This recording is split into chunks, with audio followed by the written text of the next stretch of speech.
Chapter 1585. Take it back. Chapter 1585. Take it back. Author's note.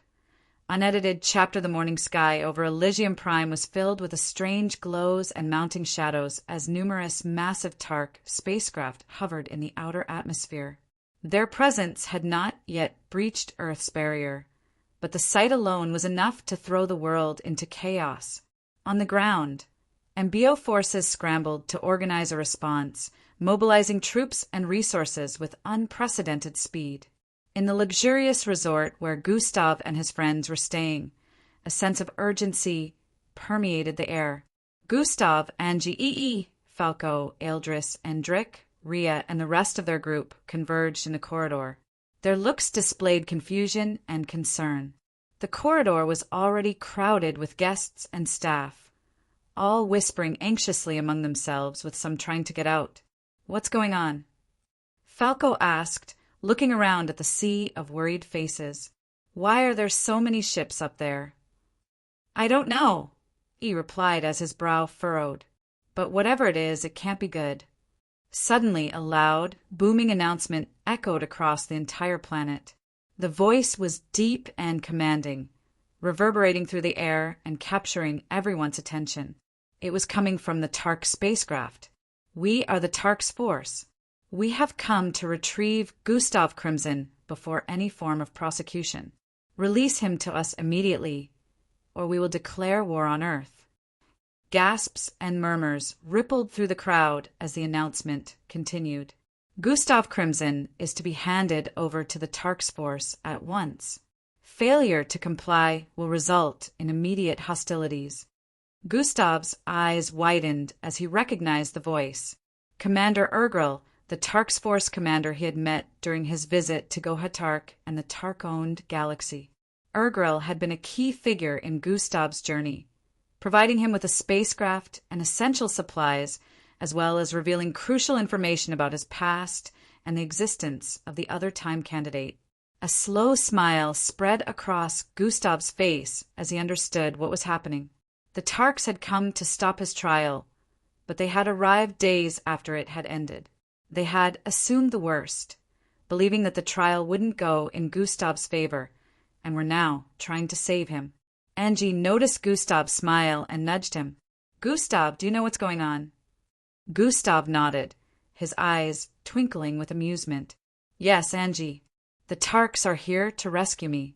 They thought I was still on trial and that things wouldn't end well." "Oh, it's that old dude," Drick voiced upon recalling. Falco raised an eyebrow. "You know these guys?" Gustav chuckled. "Yes, I do. Commander Urgrel is an old acquaintance. He helped Drick and I a lot when we visited Gohatark." E shook his head in disbelief. "Only you, Gustav.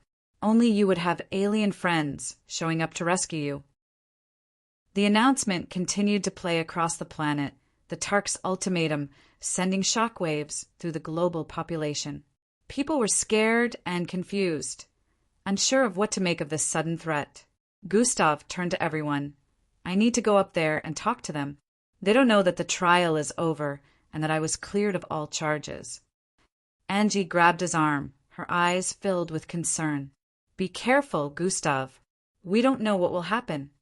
Gustav squeezed her hand reassuringly. "It'll be fine. I just need to explain the situation to Urgrel. He'll understand." Immediately after saying that, he vanished from the resort and reappeared high in Earth's upper atmosphere. The blue planet below and the dark void of space above framed the scene. Before him, numerous large spacecraft hovered ominously, each emblazoned with the Tark bull-headed sigil. These colossal ships lined up in a formation that spoke of military precision and readiness for battle. Such a sight would have been terrifying to the average person, especially if they were aware that the Tarks weren't under the Alliance and ran things in their galaxy under a solo authority. It turned out that Gustav's presence wasn't the only one in the upper atmosphere. Many MBO aircraft had risen to meet the perceived threat. The tension had risen to great heights, and it was clear that both sides were mere moments away from clashing. Gustav raised his hand a signal to the MBO forces to hold their positions. "Commander Urgrel, this is Gustav Crimson. I am safe, and I request an audience with you immediately. There's no need for hostility." His voice, amplified by his immense power, boomed across the atmosphere and echoed down to Earth below, effortlessly reaching every corner of the planet. The MBO forces recognized Gustav's command and hesitated but held their positions. However, within the Tark spacecraft, suspicions ran high. The Tarks, known for their caution and strategic thinking, were not easily swayed. They found it difficult to believe that Earth would simply hand over Gustav without a fight. Whispers of him being an imposter spread quickly among the Tark soldiers. In the command center of the lead Tark ship, soldiers turned to Commander Urgrel for guidance. "Commander, what are your orders? Could this be a trick?" Urgrel's stern face was etched with lines of concern as he pondered the situation. He knew Gustav well, but the stakes were too high to take any chances. "Prepare to engage," he ordered, his voice firm. "If this is an impostor, we will expose him. If not, we will deal with the consequences." The Tark's ships powered up their weapons, and within moments, a fierce battle erupted. Beams of energy and projectiles crisscrossed the space between the MBO and Tark forces, turning the serene upper atmosphere into a chaotic war zone. The numerous MBO aircraft, agile and equipped with the latest technology, maneuvered expertly, returning fire with equal ferocity. Gustav, positioned at the heart of the conflict, tried desperately to intervene. A beam fired towards him, but with a wave of his hand, he easily deflected it. He proceeded to move with blinding speed as he intercepted attacks from both sides, trying to prevent damage and casualties. His voice rang out amidst the chaos, "Stop this at once!" But his words fell on deaf ears. The Tarks, convinced they were facing a clever ruse, continued their assault, demanding, "Where is the real Gustav?" "We will not be deceived." Tark soldiers flew out of their spacecraft with all sort of powerful weapons in grasp and supernatural abilities activated. The same happened with MBO officers as the battle moved on to the next level. The battle intensified with supernatural abilities and high technology clashing. Boom! Boom! Explosions lit up the sky, and the shockwaves could be felt miles away. Realizing that mere words would not suffice, Gustav decided to unleash a fraction of his true power. His eyes emitted a pinkish-red glow as a crimson cross appeared in his pupils, unleashing his cosmic superiority yarky. An unfathomable energy radiated outward in a limited scale.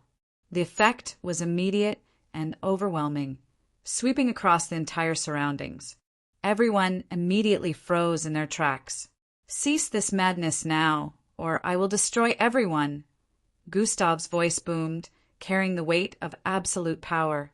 The declaration hung in the air, a promise of annihilation that none could ignore. The fighting stopped instantly. MBO pilots and Tark soldiers alike found themselves immobilized, their weapons and abilities rendered useless by the oppressive force of Gustav's Yarky. Gustav hadn't even decided to stop their body motor functions. He simply threatened them and decided he would take further actions if they chose to disobey, but fortunately it got to them. Commander Urgrel, sensing the undeniable truth in Gustav's power, ordered his soldiers to stand down. "It is him," Urgrel said in awe. "This is the real outworldly, our savior." The tension began to dissipate as the Tarks retracted their weapons and the MBO forces lowered their defenses. Gustav allowed his Yarky to fade, though its presence lingered. He floated towards the lead Tark ship with unbridled confidence. As he approached, a hatch opened, and a transport beam enveloped him, bringing him aboard. The interior of the ship was as impressive as its exterior, with advanced technology and tactical displays lining the walls. Gustav was escorted to the command center where Commander Urgrel awaited. "Our savior!" Urgrel greeted him with a respectful bow. "I apologize for the confrontation. We acted out of concern for your safety." Gustav shook his head with a light smile. No need to apologize, Commander. I appreciate your efforts to protect me even though you arrived quite late. The trial was concluded days ago, and I was found innocent. Urgrel's eyes widened in surprise. Is that so? We feared the worst and came to intervene. Gustav nodded. Yes, and I am grateful for your concern. But there's no need for further hostilities. Earth's people are already on edge. Urgrel sighed, visibly relieved. Understood. We will withdraw our forces immediately and issue a formal apology to Earth. Turning to his communication officer, Urgrel gave the order. Moments later, the Tark's new message was broadcast across the planet. Chapter 1586, Rigid Awakening. Chapter 1586, Rigid Awakening. Author's note. Unedited chapter. Ria quickly rose as well. Rival! Is that really you? His eyes were widened in disbelief, while Gustav stood between them and the monstrous entity. Wylendor grunted while getting to his knees in disbelief. I was starting to think we were done for. Thank you, great outworldly. Gustav didn't look back at them. His eyes remained locked on the creature, his hand still raised as reddish-pink strands of cosmic energy crackled around him. You're not done for yet, he said quietly, but this thing is. With another gesture, Gustav unleashed a torrent of energy, this time even more powerful than before. The creature let out a distorted, otherworldly howl as the energy tore through it, ripping its body apart at the molecular level. It tried to reform, as it had done so many times before, but this time, Gustav's energy didn't allow it. The creature's body flickered and sputtered, unable to maintain its form. In a final, blinding flash, the creature disintegrated, its body dissolving into particles of light that scattered into the wind. The battlefield fell silent. Gustav lowered his hand, the glow around him fading slightly as he turned to face Endrik, Ria, and Wylendor. There was a calmness in his eyes, but also a deep, unspoken understanding that the battle was far from over. Let's get that sword, Gustav said simply, and get out of here. To be continued. SSS Gustav paused briefly, allowing his words to sink in. The spectators, still on their knees, listened with rapt attention, unable to tear their eyes away from the figure before them.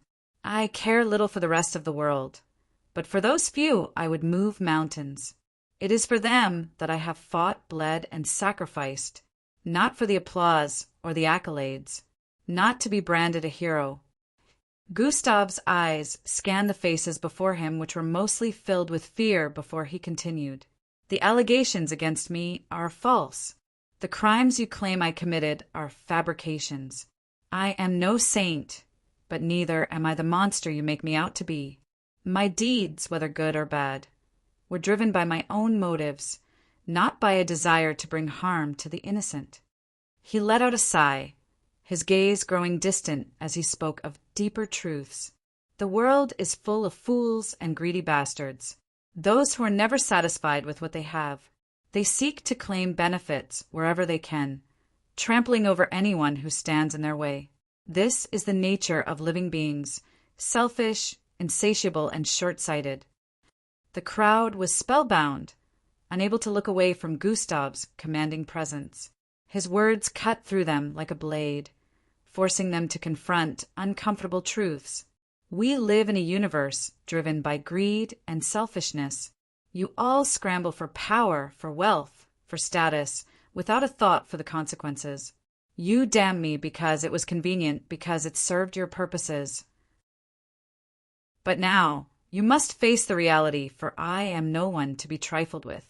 Gustav's golden aura flared brighter, casting long shadows across the courtroom.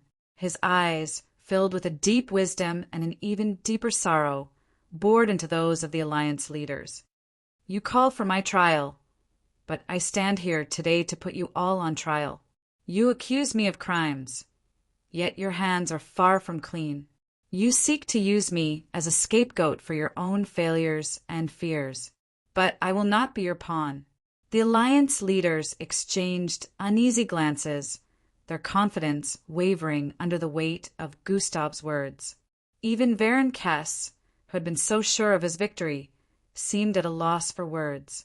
Gustav continued, his voice steady and unyielding. You must understand that the universe does not revolve around your petty squabbles and power plays. There are greater threats out there, forces that seek to annihilate us, forces that I am giving my all to face, forces that should be focused on, and yet your sights blurred from greed. He paused, looking around the hall at the judges, the spectators, and his allies. I do not seek your approval, nor your forgiveness, nor your hero beliefs. I seek only to protect those who matter to me, and if that makes me a villain in your eyes, so be it. But know this, I will not bow to your judgment. The hall remained in stunned silence as Gustav's words hung heavy. It wasn't like they could speak, even if they wanted to. Let me tell you a story, Gustav began, his voice resonant and clear. A story of a boy who was always a loser, always at the bottom. He was laughed at, mocked, and pushed around. He had nothing. No power, no influence, no friends. Just a dream that someday, somehow, things would change. He paused briefly, once more while hovering around. Then one day, everything did change, Gustav continued. An unexpected stroke of fortune brought me power beyond my wildest dreams. But I hid it. I kept it a secret because I knew the greed of people. I knew that if they discovered what I was capable of, they would come for me. And so I waited. I grew stronger, fought battles within and outside of Earth, and saved this planet time and time again. Not once did I think of conquering it. I fought because I wanted to protect those few who mattered to me. Gustav's gaze hardened, and he spoke with more intensity.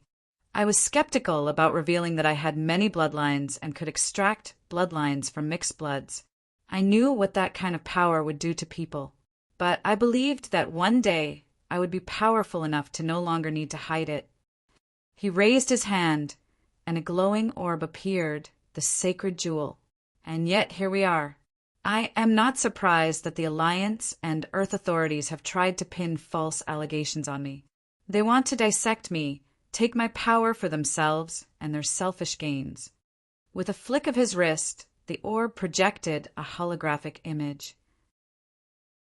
The footage played out before the stunned crowd, showing scientists discussing their plans for Gustav once he was found guilty.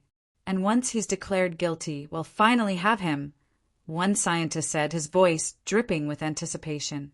We can dissect him, unlock his secrets, and take his power for ourselves.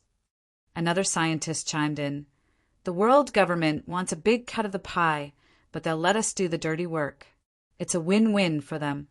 The Alliance leaders and the judges struggled against the hold of Gustav's cosmic superiority, their faces contorted in frustration.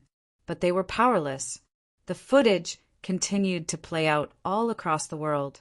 Everyone could clearly see how these scientists spoke of him like he was some kind of resource. They added that the world government had their eyes on Gustav since he saved the Earth from young Joe, and now Gustav had finally given them the chance to legally turn him into their specimen. The entire world had watched, and the truth was now undeniable. The allegations against Gustav were false, fabricated to serve the greedy ambitions of a few. Gustav looked around the room. Time and time again, I tried to give living creatures the benefit of the doubt. I believed that maybe, just maybe, they could change. But all you have proven is that you cannot. You are driven by greed, by selfishness, by a lust for power. He took a deep breath as his aura flared brighter. That is why I was okay with the universe perishing. If it weren't for my loved ones, I would let it all burn. But because they exist, because they matter to me, the universe gets another chance. 5 years quest completed. One half become the most powerful mixed blood. Gustav's voice grew colder, more resolute. I am now the most powerful mixed blood on Earth. Anyone who comes for me will meet a very gruesome end. I have no more patience for your schemes and deceit. I could have destroyed this planet 100 times over if I wanted to, but I didn't. He paused, his gaze sweeping across the room. And that is the reality you must face. I am not your enemy. I am not your conqueror. But cross me, threaten those I care about, and you will know true fear.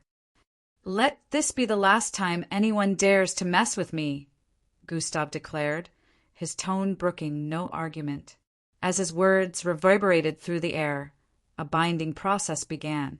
Cosmic strings, shimmering with a light that defied the spectrum, shot out from Gustav's fingertips. They wrapped around the masked figure in dark robes first, encasing him in an unbreakable cocoon. The figure couldn't even struggle as the strings tightened, rendering his supernatural abilities useless as well. One by one, the members of the Gustavo Alliance met the same fate. Each was bound tightly, their powers nullified. Finally, Gustav deactivated his cosmic superiority. The oppressive weight lifted from the earth, and people everywhere gasped for breath as their bodies slowly regained motor functions. Chaos gave way to a tense stillness as everyone tried to process what had just happened. In the courtroom, the judge and the Alliance leaders were at a loss. They exchanged wary glances, unsure of how to proceed. Gustav's display of power had left them speechless, their carefully laid plans shattered. Suddenly, a figure broke through the tension. Angie ran towards Gustav with a look of relief. Her arms had wrapped around him before anyone could even understand what was happening. She locked him in a fierce embrace as her breath hitched with emotion.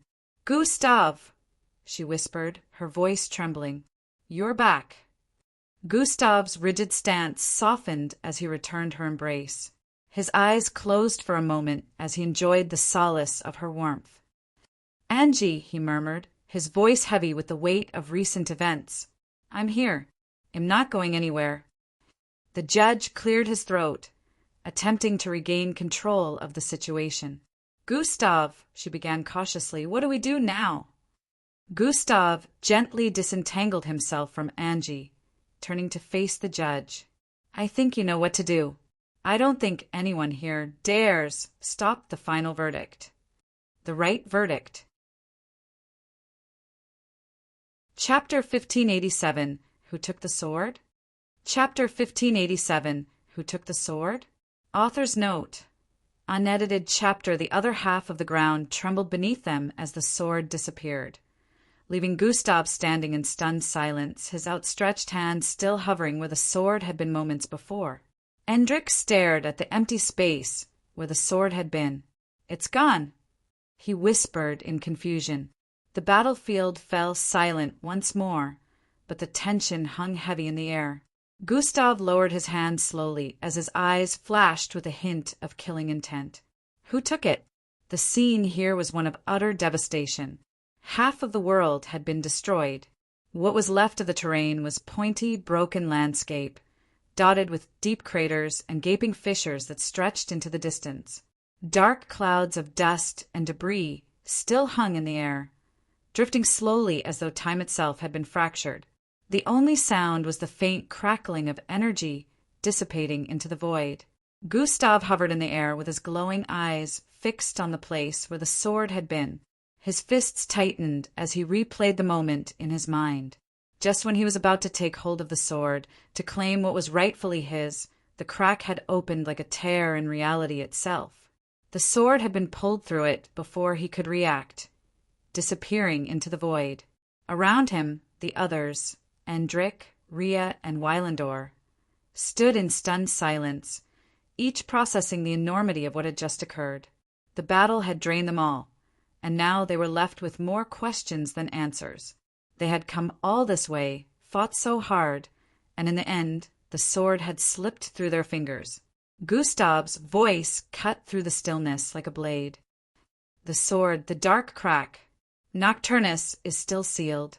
He shouldn't be able to do anything like this unless a premonition is at play. Hendrik looked up at his brother, his brow furrowed in confusion. "I don't know, Gustav. It doesn't make sense." He wiped the sweat from his face, his expression one of exhaustion and uncertainty. "Rhea and I have been away for months, searching for the sword. We had no idea anything like this would happen. The Death Angel, the crack, none of it was anticipated." Rhea, who stood a little distance away, shook his head. His voice carried a similar note of concern. "We've been in the farthest reaches of the outer galaxies.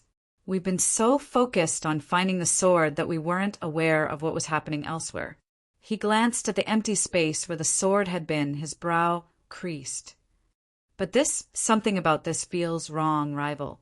Gustav sighed with a slightly disturbed look. He had felt the connection with the sword the moment had arrived. It had called out to him, responded to his presence like a long-lost part of his soul. Besides the fragments, it was the final piece he needed to restore his full power as the outworldly, but now it was gone. And the fact that a Death Angel, one of Nocturnus' most feared servants, had appeared to stop him only made things worse. He turned to look at Wylendor, the hulking Tark warrior who had fought valiantly beside them. Being a time candidate like Endrick, Wylendor had been the first to locate the sword. He had tracked it down to this strange, distant world and had led Endrick and Rhea to it after his own attempts to retrieve it had failed. "Wylendor," Gustav began, his voice steady but laced with urgency. "You were the first to find the sword. Did you see anything before this? Any signs that something like this was going to happen?" Wylendor shook his head slowly. His deep, rumbling voice was like a distant thunderstorm. "No, outworldly," he said, his tone respectful yet firm. "When I found the sword, it was heavily guarded by those beings we fought earlier, the ones that merged into that creature." He gestured to the remnants of the battle, where the spiritual entities had been before fusing into one. "I tried for weeks to retrieve it, but the closer I got, the more it resisted me. At that time, I didn't know it needed its owner." He paused, his expression hardening. But there was no sign of a Death Angel. This was unexpected. Gustav's thoughts raced as he processed the information. The sword couldn't be pulled out or wielded by anyone besides himself. It was obvious that they had only interfered because they knew it was a much-required key to regaining his full power. The crack, the Death Angel, these were not part of the natural order of things. Nocturnus was still sealed away, trapped in his dimension and further enforced by the comic webs that Gustav had created long ago. He shouldn't have been able to affect anything in the mortal plane unless a premonition was ongoing. "I wouldn't have been able to pinpoint the sword's location without the three of you finding it first," Gustav admitted, his voice heavy with the weight of the situation. "But now that it's gone, we need answers. Fast." Endrick rubbed the back of his neck, his mind still trying to wrap itself around the events that had unfolded. "There's only one being that might have any idea what's going on," he said slowly, his gaze shifting toward the trapped Death Angel. The creature hung there, pinned by the glowing red cross that Gustav had summoned during the battle. Its hollow, glowing eyes stared out at them with unrelenting malice, and the aura of death that surrounded it seemed to pulse in rhythm with its shallow breaths. Rhea frowned, crossing his arms. "That thing." He glanced at Endrick, then at the others. "That thing only serves Falco's crazy father. It's not going to tell us anything useful. Besides, it doesn't even speak our language." Endrick nodded grimly. "It speaks the language of the Celestials," he replied, "but that doesn't matter to the outworldly."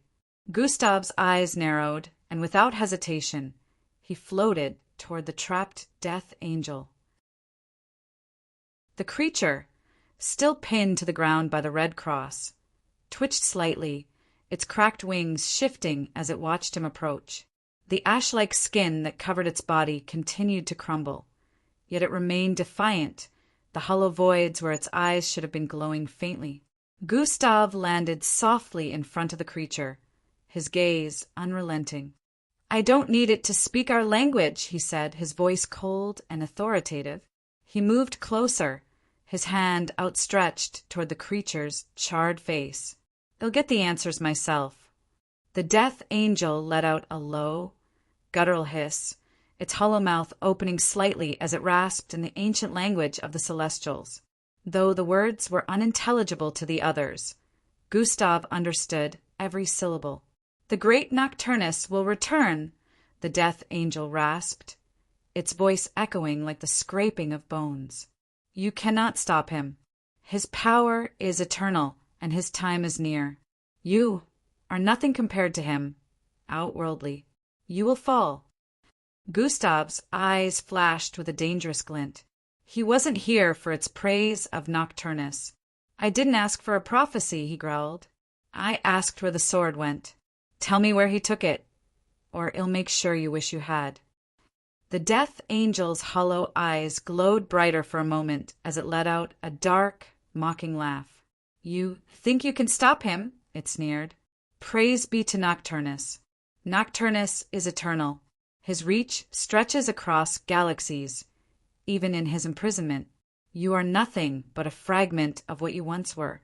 You will never—" Before it could finish, Gustav grabbed the creature by the head, his fingers digging into its charred skin with a crushing grip.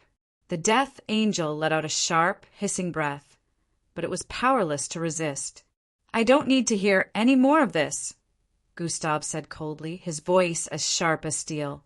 "I'll get the information myself." Without another word, Gustav began to siphon the creature's memories, forcing his way into its mind with ruthless efficiency. The Death Angel's body trembled under his touch, its wings twitching as Gustav probed deeper into its consciousness.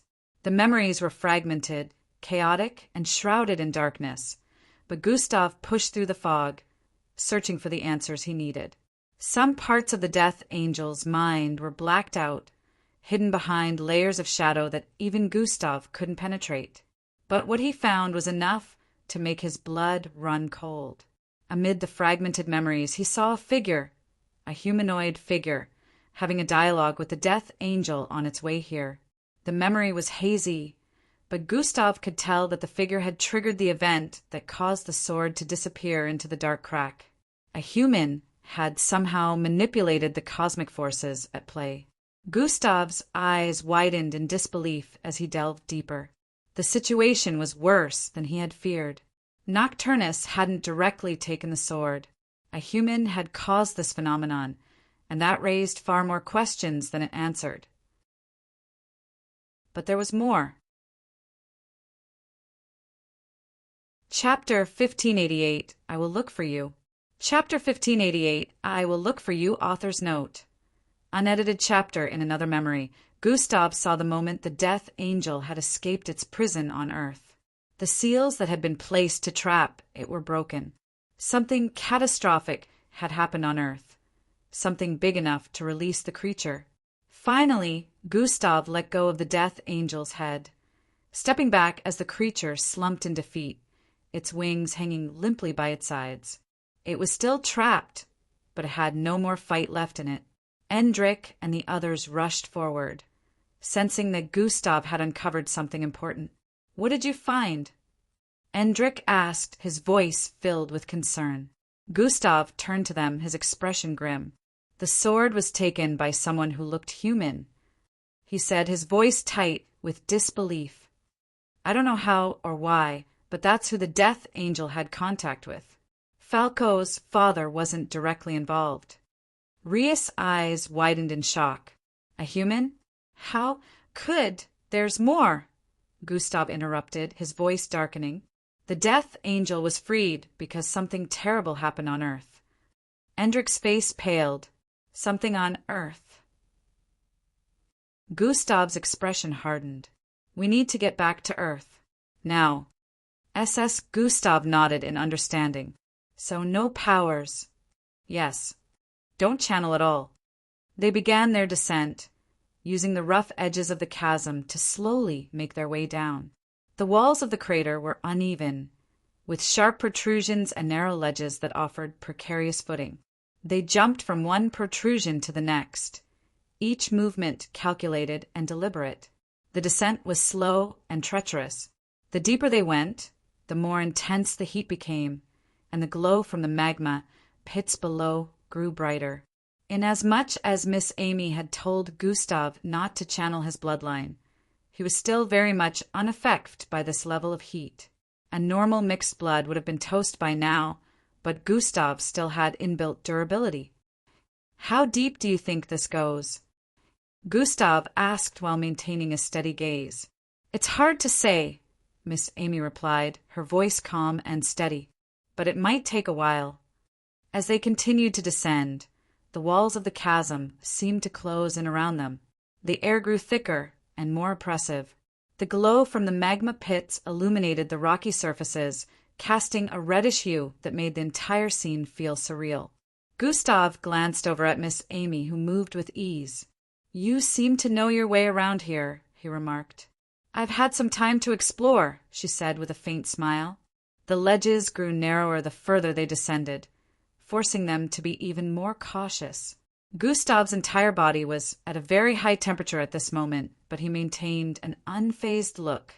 After what felt like hours of careful maneuvering, the walls of the chasm were now almost vertical, forcing them to rely on handholds and footholds that were barely wide enough to support them. The air remained thick with heat and the stench of sulfur. Despite the challenges they pressed on, the glow from the magma pits made the rocky surfaces appear almost molten.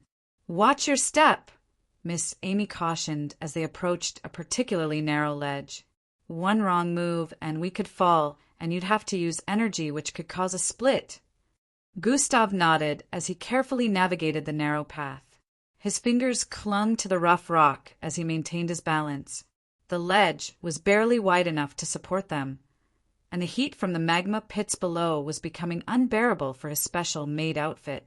The walls of the chasm seemed to pulse with a rhythmic energy. Miss Amy and Gustav continued their descent into the chasm. The journey had been ongoing for 12 hours at this point, and they were still at it. The terrain was a mix of narrow ledges, steep drops, and jagged rocks. Sometimes the edges were sloppy enough for them to walk down, but other times they had to jump from one protrusion to the next. Each step brought them closer to the heart of the desolate planet, and the bubbling sound of magma below grew louder, accompanied by an increasing heat that would have been unbearable for anyone else. Despite the oppressive environment, Gustav and Miss Amy powerful bodies remained unaffected by the extreme conditions. The glow from the magma pits made the entire descent feel like a journey into the underworld. "It almost sounds like the planet is breathing," Gustav voiced. "The core of a planet is a place of immense energy. It feels alive because we're getting closer," Miss Amy responded without coming to a stop. Gustav looked around as his face was illuminated with red glow. "I've been thinking about the Slarkovs. They must have had some way of predicting this catastrophe. But how did they know it would happen?" Miss Amy considered his question while they kept stepping forward. The Slarkovs were masters of advanced technology and foresight. They likely had systems in place to monitor their solar system. When they detected the warp demolator, they would have known it was only a matter of time before their world was dragged through it. But why Earth? Gustav asked while leaping to a lower ledge. Of all the planets, why choose Earth as their refuge? Miss Amy moved almost like she was floating while answering Gustav. They must have seen some kind of potential on Earth. If there's more to it, I have a feeling you'll find out down there. Gustav nodded thoughtfully. They sure had everyone fooled. There better be a good reason why they never mention the warp demolator. The path grew steeper, and they had to slow their pace to navigate the treacherous terrain. Will I truly find out everything in Dimension 6? Gustav wondered out loud. I believe so, Miss Amy replied with a confident tone. Unless that time candidate person is wrong. Gustav took a deep breath. They continued their descent, and the bubbling sound of magma growing louder with each step. I wonder what would have happened if the Slarkovs had stayed and found a way to save their planet. Mixed bloods most likely wouldn't exist, and all the technology. Gustav realized how choosing Earth really set many things in motion. Miss Amy shook her head. The Slarkovs made the best choice they could under the circumstances. Staying would have meant certain death. By fleeing to Earth, they ensured their survival and the continuation of their legacy. As much as I hate the existence of mixed bloods which was due to their decision, I am grateful for your existence. So I guess it's not all bad. Gustav glanced at her briefly. It's the same for me, Miss Amy. Although I can't help but wonder if the world would have been kinder without blood in us. The glow from the magma pits grew brighter, casting an almost blinding light on the rocky surfaces. The heat was now beyond bearable for fabrics. Scorched holes were starting to appear on Gustav's clothes. How much further do you think we have to go? Gustav was worried about being stripped completely naked before they arrived at their destination. We're getting close, Miss Amy replied. Gustav was sure he had heard that before, but he decided to take Miss Amy's word for it. They continued to navigate the treacherous terrain, the path becoming increasingly unstable. Rocks crumbled beneath their feet, and the air was filled with the sound of distant rumbling. Back on planet Argon, it had already been a couple of days. Yet, the air still carried the scent of Gustav's bittersweet departure. The group stood in a clearing surrounded by towering trees, their leaves rustling softly in the gentle breeze. Endrik stood at the center of the group, his expression resolute. I need to find the other time candidate, he announced. The fifth sacred item of the outworldly is crucial, and it's taking too long. Understandable, but not outer space missions for me at the moment. I think I need to spend some time with my earthly father. I haven't properly caught up with him, and I owe him that much, Falco said to everyone. Angie looked at Endrik in concern. I wanted to wait here on planet Argon, but Ethereal informed me that when Gustav returns, he will appear in a different location. E stepped forward. Angie, do you want to go back to the MBO in the meantime? It's better than waiting here without knowing where Gustav will show up. Angie sighed, her shoulders relaxing a bit. That's true. I'm still an MBO officer after all. Eldris smiled with a calm look. I need to return to my family. It's time I take my position as the leader. I can no longer ignore my father's legacy. Besides, those bastards don't deserve it. A spark of excitement appeared in Rias' eyes as he spoke up. Endrik, I'm coming with you. I want to go on missions outside Earth. Endrik turned to him, his expression serious. Ria, it's going to be dangerous. We're going after a time candidate. There's no telling what we might encounter. Rias' resolve was unwavering. I know, but I'm ready for it. The group fell silent, the weight of their decisions hanging in the air. They had been through so much together, and now it was time for some to go their separate ways pending Gustav's return. Endrik suddenly cleared his throat, drawing everyone's attention. Listen, everyone. We need to be prepared for Gustav's return. When he comes back, a battle line will be drawn. We have to be ready for whatever challenges lie ahead. He furrowed his brows. A battle line?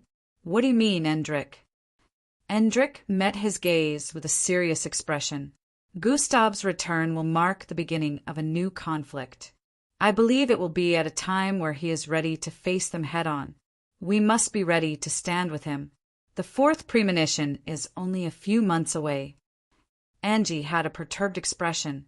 What if Gustav doesn't return in time? What do we do then? Endrik took a deep breath. If Gustav hasn't returned by then, it will be up to us to prevent the devastation. We must be prepared for anything. Chapter 1589 on the Run. Chapter 1589 on the Run, author's note. Unedited chapter. This position is better off with someone who will actually be available. Gustav shook his head. When the thought about it, Gustav was right. Looking at the situation, the world leaders were definitely aware of this as well. However, if Gustav joined, it would be as though he was a part of them in name only. It would quell the unrest, while Gustav wouldn't have the time to really keep the government in check. It was a win-win for them. Will you refuse them? The world balance may fall apart, though, Eldris chipped in from the side. Think about it, Gustav finally said with a contemplative tone. Zenaidus nodded with an expression of understanding. Thank you, and enjoy the rest of your vacation. The holographic projection flickered and disappeared, leaving the group to digest the conversation. The sun had dipped below the horizon, casting a deep orange glow over the ocean. Well, that was intense. So, Gustav, world leader, huh? E said with a chuckle. Let's not get ahead of ourselves. Gustav gave him a light slap at the back of his head. Falco grinned. Hey, if you become a world leader, does that mean we get special privileges? The place soon erupted with laughter as they kept talking about this all through the night. Gustav and the others finally returned to Plankton City the next day. As they made their way through the airport, a swarm of reporters descended upon them, eager to get a word from Gustav. Mr. Crimson, can you tell us if you're going to accept the position as a world leader? One reporter shouted as a floating mic hovered before him. How do you feel about the protests that have erupted worldwide? Another chimed in as camera lenses clicked incessantly. Gustav maintained his composure and ignored the barrage of questions without pausing. His friends formed a protective barrier around him, ensuring that the reporters couldn't get too close. Angie stayed particularly close with a straight expression. The group got into hover cars that was already waiting for them and waved each other goodbye. It was time for them all to get back to their families after the last week vacation. They would rendezvous later at East S Place. Besides Matilda and Empress Daria, Gustav and Endrik were the only ones who left together. They finally reached a luxurious penthouse Gustav had booked. Since he cleared his name, he hadn't returned to the MBO. The penthouse was spacious and elegantly furnished, with large windows offering a panoramic view of the cityscape. Soft lighting and minimalist decor added to the serene atmosphere, providing a perfect retreat from the chaos outside. Once inside, Gustav let out a deep sigh of relief. Finally away from all the pestering, he said while looking around the familiar surroundings. What do you intend to do now, big brother? Endrik inquired. Preparations. What about you? Gustav asked. Same. Over the next few days, Gustav found himself with much-needed solitude to plan for his upcoming trip to planet Agon. The world continued to buzz with speculation about whether he would accept the position of world leader, but Gustav focused on the task at hand. In the penthouse, Gustav gathered the sacred items currently in his possession: the void stepper boots, the ancient hourglass, and the sacred armor, which Endrik had finally handed to him. He wrapped a layer of compressive space around the armor to suppress the energy it was giving off. It was still a highly suff-about artifact, so he wouldn't want to attract unnecessary forces to this place. Cohelia, the living devourer, remained embedded in his left palm. This meant he had 4 out of 5 sacred treasures. Gustav sat cross-legged in the middle of his spacious living room, channeling his bloodline and taking stock of his abilities. He was acutely aware that he was still at the 4th step of beta rank, yet he currently held the title of world's strongest. He had achieved this during the intense battle with Angie and Jack, but at the time didn't notice it because things were pretty intense. As he meditated, focusing on his internal energy and power, he couldn't help but marvel at how far he had come. The journey had been arduous, filled with challenges and trials, and yet he had successfully completed one out of the 5 years' quest. One evening, Gustav was checking his system stats. Host attributes: name, Gustav Crimson, level 210 class, transdimensional being EXP 67040/302/000/000, HP 450/000/450/000, energy 210/000/210/000, attributes: strength 899, perception 895, mental fortitude 898, agility 896, speed 899 bravery, 897 intelligence, 895 charm, 411 defense, 898 vitality, 893 endurance, 896 attributes points, 127 underscore underscore underscore underscore underscore underscore. Is there really no limit as to how powerful I can get from the system? Gustav thought about how he was already beyond level 200. Besides strength from all of his bloodlines, he also had strength from the system and then strength from being a cosmic superior being. It felt like he had limitless potential. Unfortunately, whether he had limitless potential or not, strength had to be cultivated. One couldn't just achieve the highest level with a snap of the fingers. Chaos wasn't going to wait for him to cultivate strength before it struck. So it didn't really matter that he could keep improving. What mattered the most right now was speed. As he reviewed his stats, a new system notification popped up, catching his attention. System notification. Rewards for becoming the world's strongest mixed blood, issuing rewards. Gustav's eyes widened in anticipation as the notification continued. Congratulations, host! As the world's strongest mixed blood, you have unlocked the following rewards. Cosmic insight. Gain knowledge of otherworldly forces upon contact. Level up ×3 plus 2 bloodlines unlock. System notification. Since Shops has been sacrificed to attain system manifestation in the past, credits will be replaced with a different reward. Plus 2 skill evolution cards. Plus 200 attribute points. Gustav felt a surge of energy course through him as the level up rewards took effect. Finally, the rewards are here, Gustav mumbled with a scrutinizing gaze. I was held up, the system voice rang in his mind. Held up with what? Gustav questioned with a suspicious tone. Fwai, a red light, phased out of him in the next instant, and the system materialized in its usual teenage girl form. Origins. You're going to be discovering my origins soon, the system voiced. Activating cosmic insight, Gustav saw the notification appear before him after staring at the system's physical form.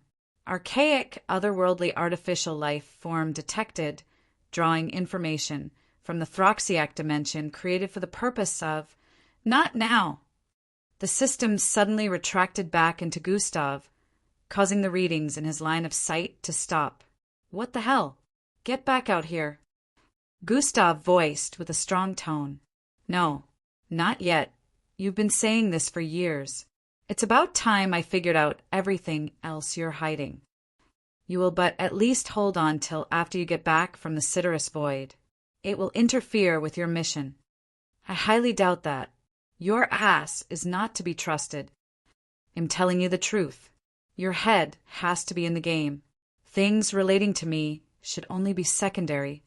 How about you go fuck yourself? Gustav stated with a tone of annoyance. At that moment, Angie walked into the room. Are you okay? Yeah, I'm fine, Gustav answered with a nod. He still hadn't let Angie know that there was something living inside of him. The boys were already aware, but he didn't know how Angie would react if she found out that the something could become a girl. Who knew how she would take it? I heard you earlier. You sounded agitated. Angie sat beside him with a slightly worried look. No, I'm fine. Just preparing for the Argonne trip, Gustav said to her. Oh, all right. Mum said to ask if you were joining us for dinner, Angie inquired. Sure thing. Just let me brush things up here, he responded with a smile. Angie smiled back and gave him a kiss on his left cheek. See you soon, babe. After Angie stepped out, Gustav's face went back to a frown. Fuck you, he yelled internally. You'd break Angie's heart if you did that. Gustav rolled his eyes in response. He couldn't be bothered to reply. He stared at the 2 bloodlines he got from the reward. Primal Bond. Grade bloodline that grants one the ability to boost the bloodline abilities of everyone around them based on the strength of their bond. Raw assimilation. A grade bloodline that grants one the ability to merge with raw, non-living matter. Gustav imagined the possibilities these 2 bloodlines presented. primal bond was particularly intriguing. The idea of enhancing the strength and abilities of his friends based on the depth of their bond was both powerful and meaningful. It would allow him to support his allies in ways he had never been able to before, strengthening their collective resolve and abilities during critical moments. Chapter 1590, I Banish You All. Chapter 1590, I Banish You All. Author's note. Unedited. Chapter Gustav reactivated his golden body form in time, causing a radiant light to envelop him. The hand that had lunged at him burned upon contact, forcing the shadowy hand to shrink away. Gustav's darkened flesh also returned to its natural state, but Gustav could feel the lingering effects of the encounter. What was that thing? He wondered once more. Gustav had destroyed it before, and yet it returned, so he wasn't sure it was gone for good, even after getting rid of it again. His instincts proved correct when he was attacked again, this time by multiple shadowy hands emerging from the ground. They moved with eerie coordination, each one trying to latch onto him and spread their corruption. Gustav unleashing a powerful burst of energy that disintegrated the hands. But even as they fell apart, they began to reform, their dark essence refusing to be vanquished. Gustav continuously did his best to escape physical contact with the shadowy hands. Using his atomic disintegration, he managed to temporarily dissipate many of them, but they always reformed, no matter what he did. Acquisition has been activated. Gustav activated acquisition to see if it could be of any help in this situation. Unfortunately, nothing happened. The hands still came at him. Gustav guessed that these hands didn't count as beings with supernatural abilities. Realizing that his efforts were futile, Gustav decided to flee the surroundings and leave the shadowy entities alone for now. This isn't getting me anywhere, he thought with a slight look of frustration simmering beneath his calm exterior. I need to find out more about what's going on here. Gustav activated his void, stepping boots again, vanishing from the spot and reappearing on the other side of the planet. He continued to explore the decomposed remains of what used to be Earth. As he moved through the ruins, he saw more of the dark, shadowy entities. Some took the form of hands, like the one that attacked him earlier, while others appeared as amorphous blobs of darkness that seemed to absorb all light around them. They moved sluggishly as if they were drawn to any semblance of life or energy. These things are everywhere, Gustav muttered to himself, watching one of the shadowy blobs engulf a piece of debris, turning it into darkened ash. What could have caused this? How did Earth, and possibly other planets, end up like this? He continued to theorize as he moved. Could this be the after effects of that? Gustav had a number of guesses, but his mind main hinged on a particular one. His thoughts were interrupted by another shadowy hand emerging from the ground. He quickly void-stepped away, avoiding contact and reappearing a safe distance from the entity. I can't let them touch me again. He decided to explore other planets in the surrounding void, hoping to find more clues. Using his void-stepping boots, he began to traverse the vast expanse of space, moving from one desolate planet to another. Each one bore the same signs of destruction and shadowy infestation. Their surfaces were scorched and marked with deep craters. Every planet is the same, he observed, standing on the surface of a particularly large planet. It's like a plague has swept through this entire region, leaving nothing but darkness and decay in its wake. As he explored, he noticed that the shadowy entities varied in form and behavior. Some were aggressive, like the hands that had attacked him, while others seemed more passive, simply existing in their darkened state. He also observed that the entities seemed to be drawn to any source of light or energy, which explained why they had attacked him. I can't waste any more time, he thought as his eyes scanned the desolate landscape. I need to find Planet Humbad. Gustav had looked around enough to get a general idea of what caused all of this, but this was the future. It hadn't happened yet, and there was still hope. What he needed to do, now more than ever, was find Planet Humbad, but the problem of which direction to head in remained.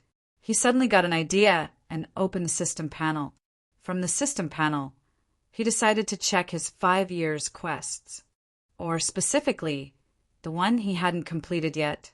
Locate Dimension 6 on planet Humbad, progress 89.10/100%. Gustav noticed that the percentage fluctuated as he moved. He took a step toward the west, watching the progress decrease to 89.5%. Turning to the northeast, the percentage climbed back up to 89.15%. Northeast it is, he muttered to himself while taking off into the air with a burst of speed. The Void stepping boots activated, propelling him forward with incredible velocity. He flew through the stagnant Sidereus void, causing the remnants of destroyed planets and moons to blur past him. The journey was arduous, with Gustav encountering more of the dark, shadowy entities along the way. They seemed to be drawn to his presence, reaching out with their tendrils in an attempt to ensnare him. Despite the burst of speed from the Void stepping boots, which gave him the ability to travel hundreds of light years in just an instant, he would still encounter the shadowy entities. They're everywhere. Gustav noticed that sometimes they even appeared in space, above the decimated planets. He flew over the charred remains of what had once been thriving cities, now nothing more than crumbling ruins, swallowed by darkness. Each new planet he encountered seemed to share the same fate, a grim reminder of the Void's corrupting influence. As he flew, Gustav kept an eye on the system panel, monitoring the progress percentage. It was slow, but it was increasing, guiding him ever closer to his goal.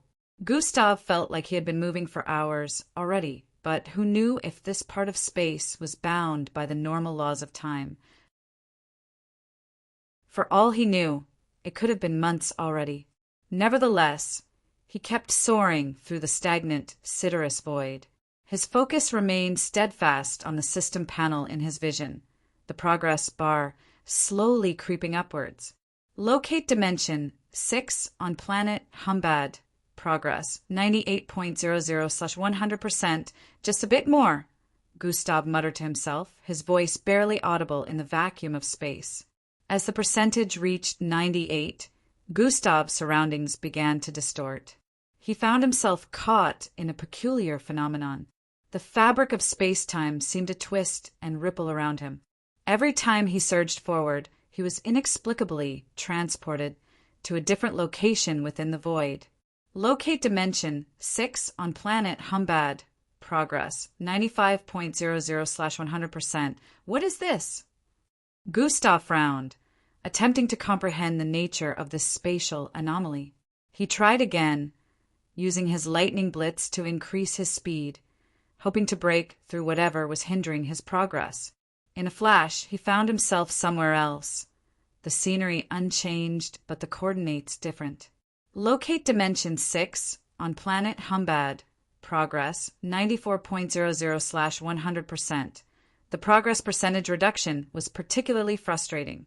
No matter what I do, it's the same result, Gustav muttered. He paused for a moment, hovering in the void, and pondered his situation.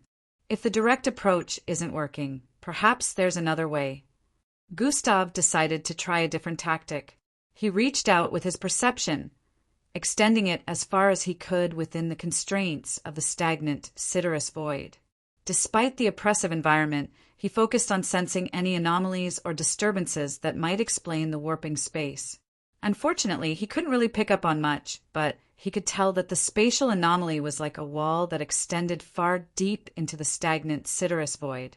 One thing he knew about walls was that they always had an end. With this thought in mind, Gustav decided to go around it.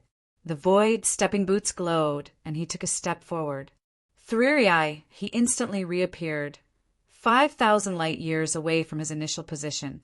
Locate Dimension 6 on planet Humbad, progress 91.00/100%. The progress percentage had reduced by so much, but Gustav could still sense the spatial anomaly around, so he stepped forward once more. This time he reappeared, 10,000 light years away. Locate Dimension 6 on planet Humbad, progress 84.00/100%. 100%. Gustav couldn't sense the spatial anomaly anymore and immediately turned to the side before surging forward with speed. He inputted more energy into the void, stepping boots this time, and crossed a distance of more than 10,000 light-years in a single second. Fortunately, he was not sent reeling back this time. Progress, 92, 10%. He let out a sigh of relief after seeing the progression. He was on the right track. He continued forward, watching the percentage steadily climb. Almost there, Gustav thought. He kept pushing forward, and soon he found himself in an area where planets were few and far between. The void seemed to stretch endlessly, but there was a subtle difference in the atmosphere. As Gustav moved further, the number of planets in the surroundings kept reducing. Chapter 1591 Dark Fantasy. Chapter 1591 Dark Fantasy. Author's note. Unedited, chapter. The air around them seemed to tremble with each strike, and the ground beneath crumbled further. Not bad, Gustav, Jack grunted, his eyes gleaming with respect. You've truly gotten way stronger. Gustav smirked, dodging a particularly fierce punch. I had to, didn't I? With a mutual understanding, they launched themselves into the sky, heading for outer space where they could unleash their full strength without causing undue destruction on Earth.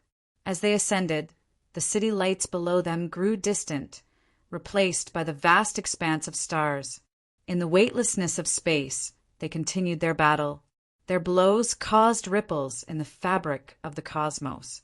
Their physical strength alone was immense, each punch sending shockwaves that traveled across the void. They refrained from using any supernatural abilities, relying solely on their raw power. Let's see if you can keep up, Jack said, his voice in challenge, as though he hadn't accepted the fact that Gustav was now the world's strongest. Gustav responded with a powerful right hook, sending Jack hurtling through space. Jack quickly recovered, charging back with equal force. They collided again, the impact causing a nearby star to shatter into fragments. Its light got extinguished in an instant. For what felt like hours, they battled relentlessly, neither gaining a clear advantage. Their physical strength seemed evenly matched. Finally, as they hovered amidst the wreckage of the destroyed star, Jack raised a hand. All right, Gustav, I acknowledge your strength. You're the real deal. Gustav nodded with a steady breathe, despite the intensity of their fight. Thanks, Jack. They returned to Earth, landing back on the rooftop where their battle had begun. The night was still, the city below unaware of the epic clash that had just taken place above them. Jack leaned against the railing, looking out over the city. You've come a long way, Gustav. Although I'd still like to say I'm stronger because I can sense you're not even an alpha-ranked mixed blood yet. I know you have abilities that could make anyone unable to move a muscle. Gustav pulled a small rounded button from his storage space and handed it to Jack. There's something you need to have. Jack took the button, examining it curiously. What's this? It's a data storage button, Gustav explained. Everything I've discovered so far about the Dark Plane, the Death Angels, and other things is stored within. I don't know when it'll return from the stagnant Citrus Void, and I need to bring everyone up to speed on things I know. You all need to be prepared. Jack's expression grew serious as he kept the button away. I will make sure we are. Gustav nodded with a look of relief. They stood in silence for a moment before Jack finally broke the silence. How do you feel about everything that's happened recently? The council, the new responsibilities? It's a lot, but I've played my part and left the rest in the hands of trusted allies and subordinates. I leave for planet Argon tomorrow, Gustav replied with a firm tone. Jack nodded thoughtfully. I'll hold things down while you're away. As the events surrounding Gustav settled, it was finally time for him to head back to Argon. This time his closest friends and allies, Eldris, Falco, Angie, Endrick, and even Vera, decided to accompany him. Matilda had left already with Empress Daria, so they were unable to come with. They all gathered at the spaceship port where Gustav's spacecraft was parked. You know. You guys really don't have to, right? Gustav turned to stare at everyone while rolling his eyes. E grinned and patted Gustav on the back. Last time we let you face this alone, you ended up being unconscious for nearly 2 months. Let's go. Eldris nodded, his eyes serious. We're not backing out. Falco added, besides, we have to keep an eye on you and make sure you don't get into trouble without us. Angie smiled softly in response. Her horns had regrown to their full length at this point. She was back to full power, so she was ready for anything. Endrick, standing off to the side, gave a brief nod. Let's get this over with. With everyone aboard, the spaceship powered up, and they left Earth, heading towards Agon. Upon arrival at Agon, they were greeted by Ethereal, the ethereal guardian who had guided Gustav before. Welcome back, Gustav, Ethereal said, her voice like a gentle breeze. And welcome to your companions. Please follow me. They were led through the intricate and beautiful pathways of Agon, causing surprised gasps to escape the lips of the others that hadn't been here before. The skies were a stunning teal, with clouds that looked like they were made of pure light. The landscape was dotted with crystalline structures and lush greenery that twinkled purely. Finally, they arrived at the grand chamber where Gustav had trained his 3 in one golden body. Miss Amy's projection awaited. In the center stood the holographic figure of Miss Amy, her presence as serene and commanding as ever. Welcome back, kiddo, Miss Amy's projection said. Are you prepared? Gustav stepped forward with a resolute expression. Miss Amy, I am prepared. Miss Amy's projection smiled, a hint of pride in her eyes. You have grown so much, kid. Very well. Get ready to use the warp demolator. Gustav nodded while cladding himself with his sacred armor. The intricate, shimmering plates formed around his body, providing both protection and enhancing his abilities. He gave off a thrumming force that caused waves of disturbance across space. The void stepping boots materialized in his grasp, and he proceeded to wear them as well. Ethereal led Gustav to a containment area that was heavily fortified and surrounded by intricate sigils and runes. In the center of this area was a pedestal, and on it rested the fragment of the warp demolator. The fragment was contained within a glowing, translucent field that seemed to buzz with immense power. Miss Amy's projection appeared beside Gustav. It is time. Gustav stepped forward and grabbed the containment before lifting it and heading out. He soon stood before everyone as the containment field of the warp demolator pulsated with an intense energy. They had all gathered on a plateau overlooking the vast, crystalline landscape of Agon. Their faces were filled with mixed expressions because they knew this moment marked the beginning of a perilous journey for Gustav. Gustav turned to his friends, his eyes reflecting both determination and gratitude. Thank you all for being here. I don't know when I'll be back, but I promise to return. Take care of each other. He stepped forward as his usual grin was replaced with a serious expression. You'd better come back, Gus. We're counting on you. Eldris placed a hand on Gustav's shoulder. Stay strong, and remember, we're always with you. Falco nodded solemnly. You just do your thing. I'll keep the others safe. Angie's eyes were filled with sadness. Be safe, she proceeded to hug him. Big brother, I've put an extra layer of protection around you. I can't try to see into the fates in order not to risk anything bad happening, so you have to be careful. Enrique cautioned with a look of concern. I'll try. No need to worry about me.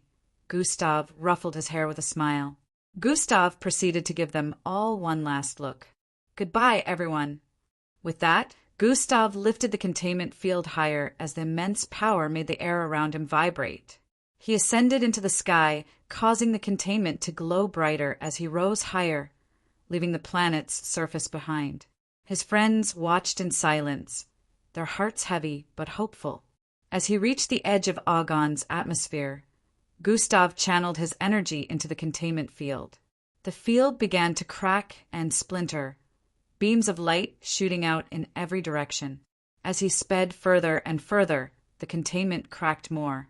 With a final surge of speed, the containment shattered, and the warp demolator was freed.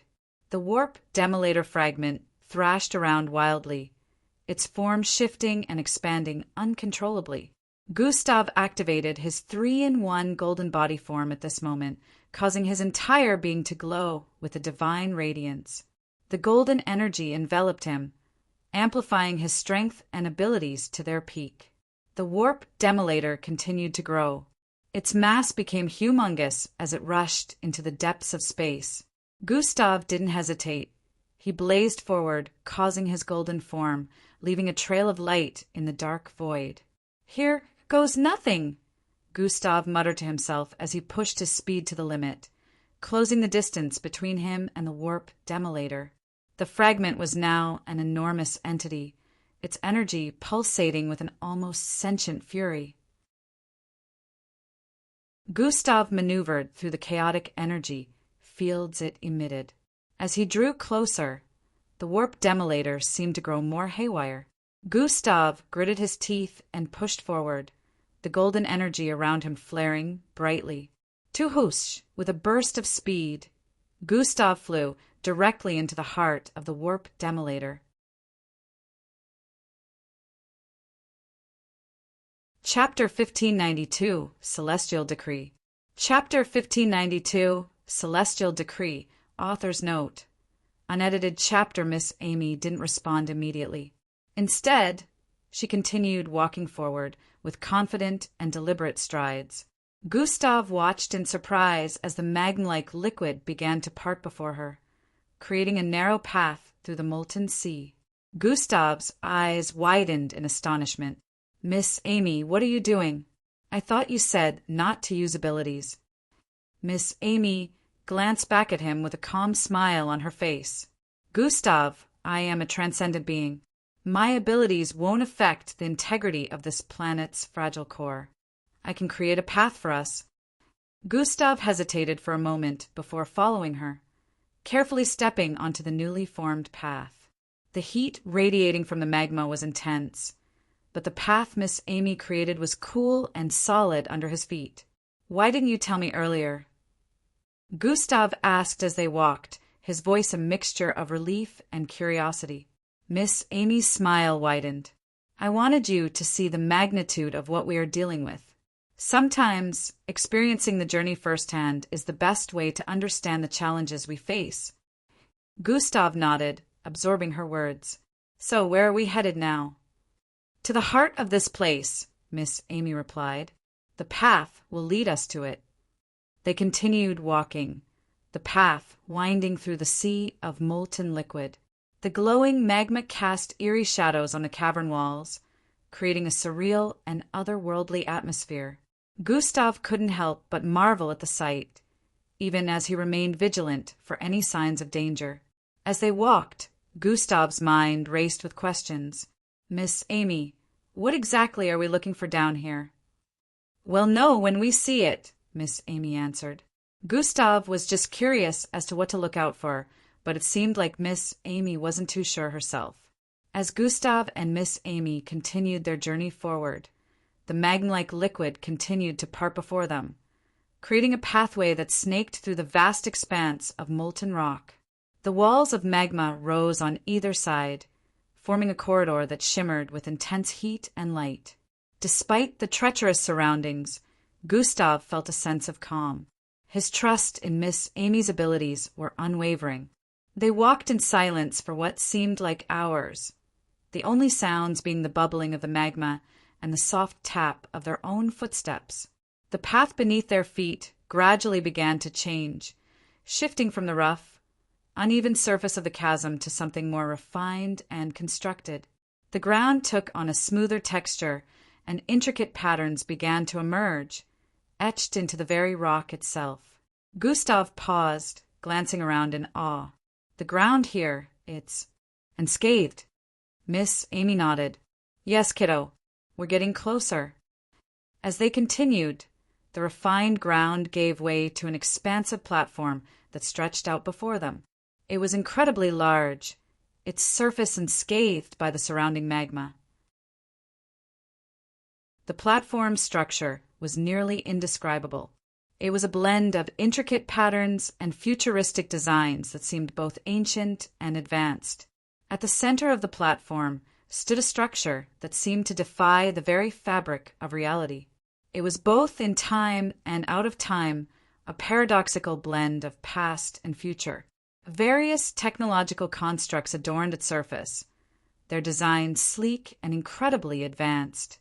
Holographic interfaces flickered with streams of data, and strange, glowing symbols adorned the walls. Gustav's eyes widened in astonishment. "Is this it?"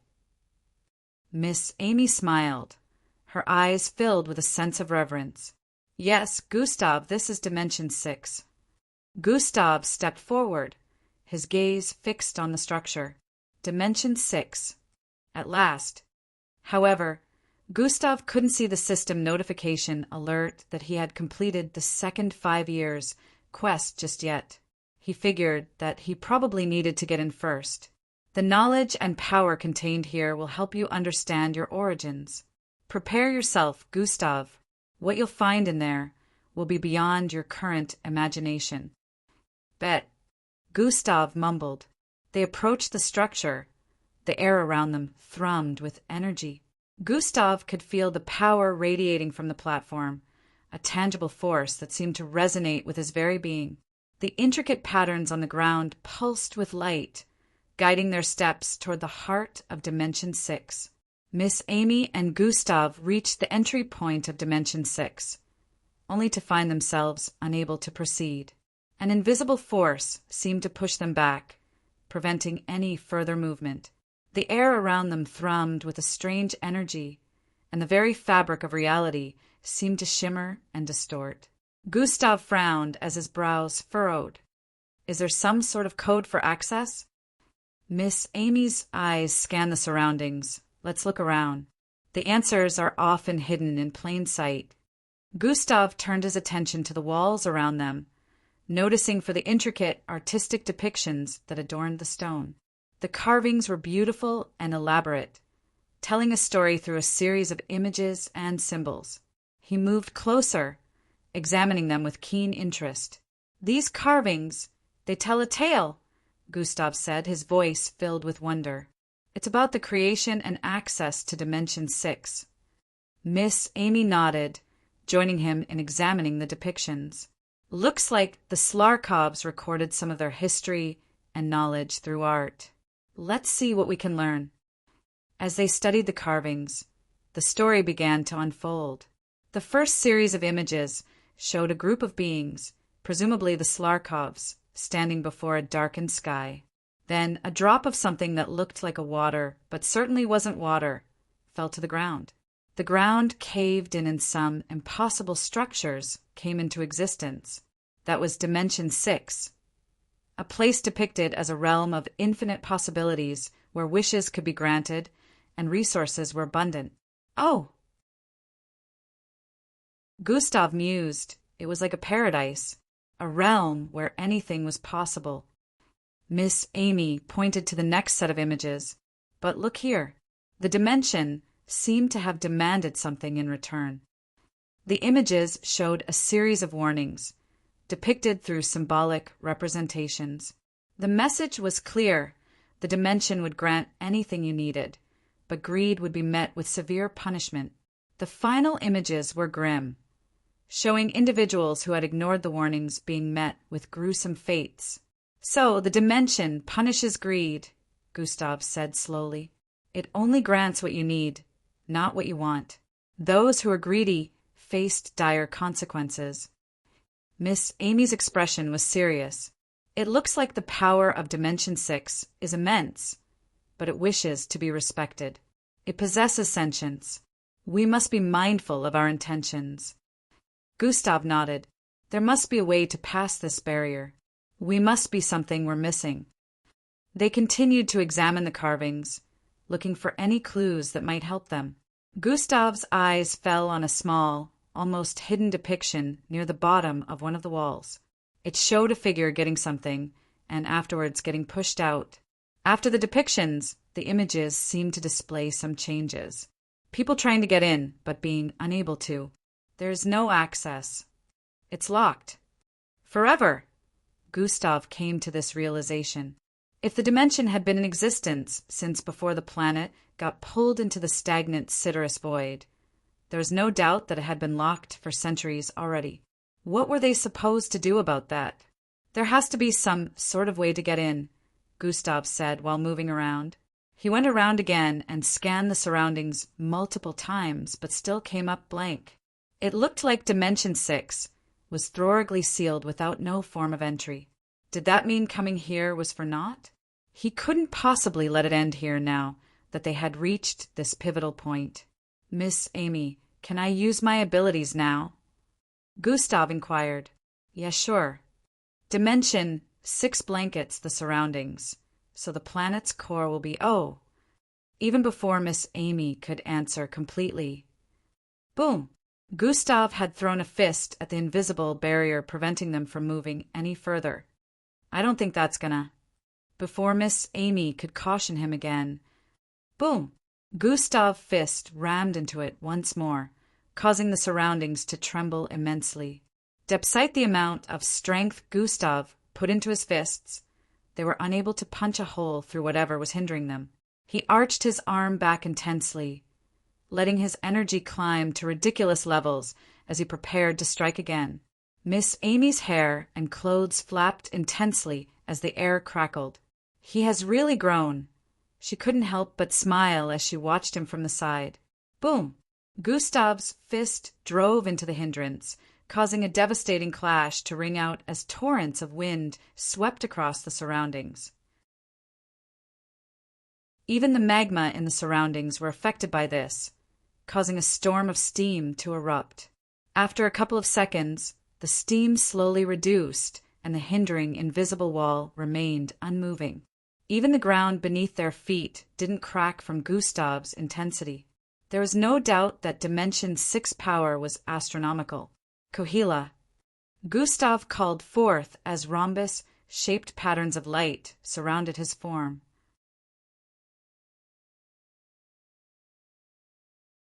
Chapter 1593, Help the People. Chapter 1593, Help the People, author's note. Unedited chapter. Philip was 15, so he wasn't that much old, but his physique made him look like he was age mates with Gustav and Angie. Philip's eyes lit up with excitement. You really are the strongest. Everyone won't stop talking about you at school.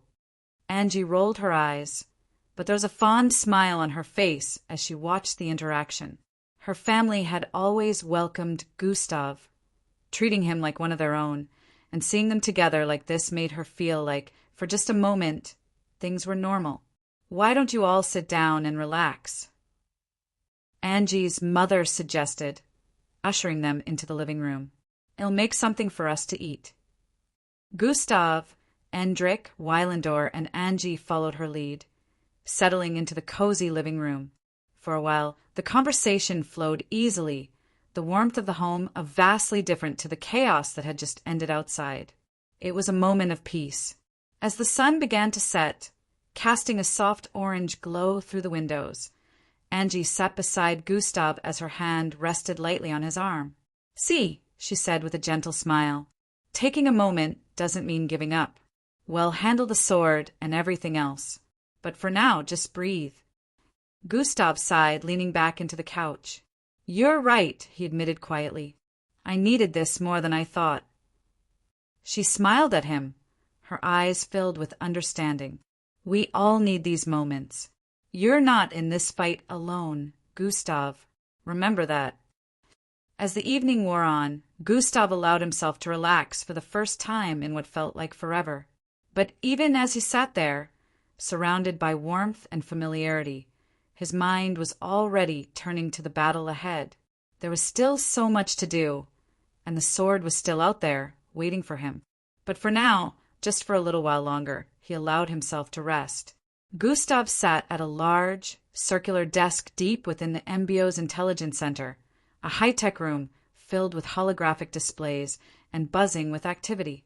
The entire area was dimly lit, with the faint glow of information screens casting an eerie blue light over the officers, who moved quickly from one task to the next. Gustav had been there for hours, sifting through the vast database that stored the information of all the soldiers who had been sent to the Dark Plane. His eyes were fixed on the glowing screen before him, where lists of names, ranks, and abilities scrolled endlessly. This wasn't just a casual search. Gustav was looking for one person, the man who had appeared in the mind of the Death Angel, the corrupted soldier who was working for Nocturnus. Had seen the face clearly during his mind probe, and now it was only a matter of time before he found that person's identity. After what felt like an eternity, Gustav's eyes narrowed as a familiar face appeared on the screen. Asterisk, asterisk, there you are. Asterisk, asterisk, he muttered to himself, leaning forward. The name on the screen read, Calden Reist, a former Delt-ranked, mixed-blood officer of the MBO. His rank was impressive. Asterisk, asterisk, Delt-ranked, asterisk, asterisk, mixed bloods were considered to be incredibly powerful, only a step below the rarest and strongest alphas and omegas. According to the file, Calden had been one of the many volunteers who had entered the Dark Plane during the ill-fated mission.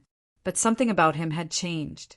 The dark energy from that dimension had corrupted him, just as it had done to many others.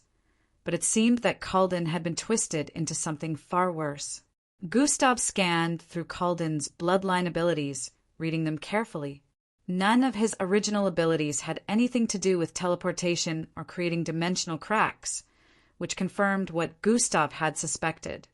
Calden was now using borrowed power. Asterisk, asterisk, Nocturnus power, asterisk, asterisk. So, Nocturnus gave you the ability to move through dimensions, Gustav muttered, his eyes narrowing. That's how you took the sword. He tapped a button on the screen, bringing up more detailed records. Calden had a wife and a 10-year-old daughter. For a moment, Gustav felt a pang of empathy.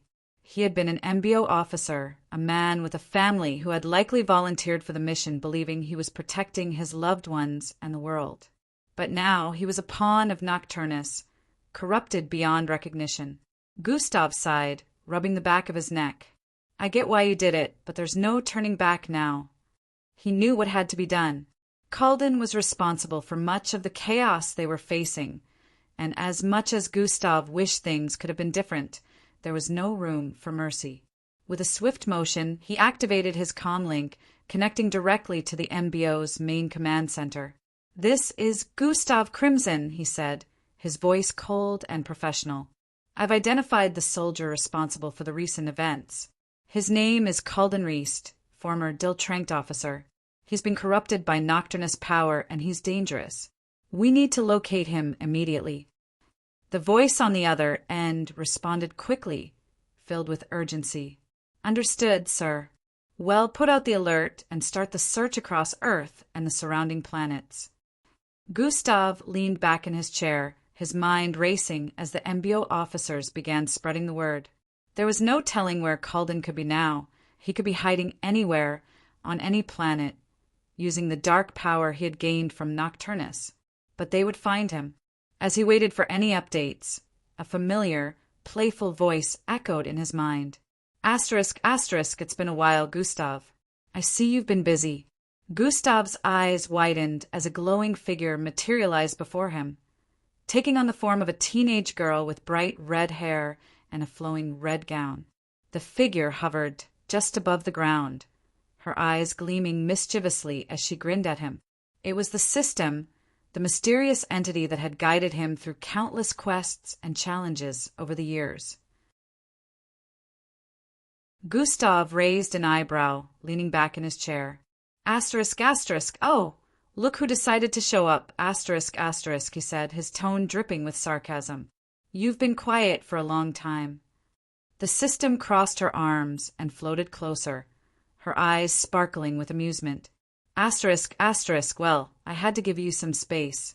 Besides, you've been taking your sweet time completing those quests. For years, Gustav? Really? Gustav rolled his eyes. Asterisk, asterisk, 4 years? You think fighting death angels, Sealing dark fissures and traveling through dimensions is a walk in the park? You've got some nerve. The system chuckled, her voice filled with a teasing edge. Asterisk, asterisk, maybe you just need to get better at multitasking. Anyway, I'm not here to scold you. I'm here to give you your reward for reaching Dimension 6 on planet Humbad. Before Gustav could respond, a series of notifications appeared in his line of sight, glowing brightly in front of him. Rewards for quest completion. Plus 5 grade A bloodlines unlocked. Gustav's eyes flicked over the list of newly unlocked grade A bloodlines. He could feel the surge of power as each one integrated into his being, making him even more formidable. Leviathan's Wrath, Water Mastery. Control over vast bodies of water, able to summon tsunamis and manipulate water on a molecular level. Astral Manipulation. The ability to tap into and control cosmic energy, granting access to powerful celestial attacks. Elemental Fusion. The capability to merge different elements together, creating devastating combinations like molten lava and storms of ice. Temporal Blade. Mastery over time manipulation, allowing Gustav to accelerate, freeze, or reverse the time flow within a limited area. Echo Form. The ability to create duplicates of oneself made from pure energy, each copy as strong as the original for a short duration. Asterisk, asterisk, not bad, right? The system said, floating lazily around him. Asterisk, asterisk, these should help you deal with whatever nasty things Nocturnus throws your way. Gustav smirked, impressed by the new additions. Asterisk, asterisk, I guess you're good for something after all. What else? Another notification flashed before him. Class boosted. You are now a polar interdimensional being. The system grinned as Gustav read the notification. Asterisk, asterisk, congratulations. You're now capable of shifting between dimensions with even greater ease. Not only that, but your presence will now have a more profound impact on the dimensional fabric. You've leveled up, my friend. Gustav nodded, feeling the shift within him. His awareness of the different planes of existence had heightened. The very air around him felt more malleable, and the boundaries between dimensions seemed thinner in his presence. More notifications appeared. Plus 100 million EXP earned. Plus 3 unique skills unlocked. Cosmic Erasure, the ability to erase an object or entity from existence across all dimensions. This power takes immense energy and focus, but is virtually unstoppable once unleashed. Dimensional Fusion, the power to merge 2 or more dimensions temporarily, allowing Gustav to trap enemies in a hybrid plane of reality where he controls the rules. Void Shield, a defensive ability that creates an impenetrable shield using the void between dimensions, capable of absorbing all forms of energy and matter. Gustav raised an eyebrow as he read through the new skills. Asterisk, asterisk, Cosmic Erasure? Dimensional Fusion? You're really giving me the big guns now. The system smirked. Asterisk, asterisk, you've earned it. But don't get too cocky. There's still more to come. The final notification flashed. All abilities shall undergo evolutional upgrade in 23:59:50. Skills will be unavailable for activation when evolutional upgrade begins. Original Bloodline.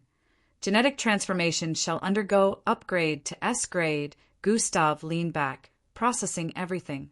His genetic transformation bloodline, the original power that had defined him for so long, was finally going to evolve into something even greater. The system floated in front of him, arms crossed and grinning. Asterisk, asterisk, looks like you've got quite the boost ahead of you.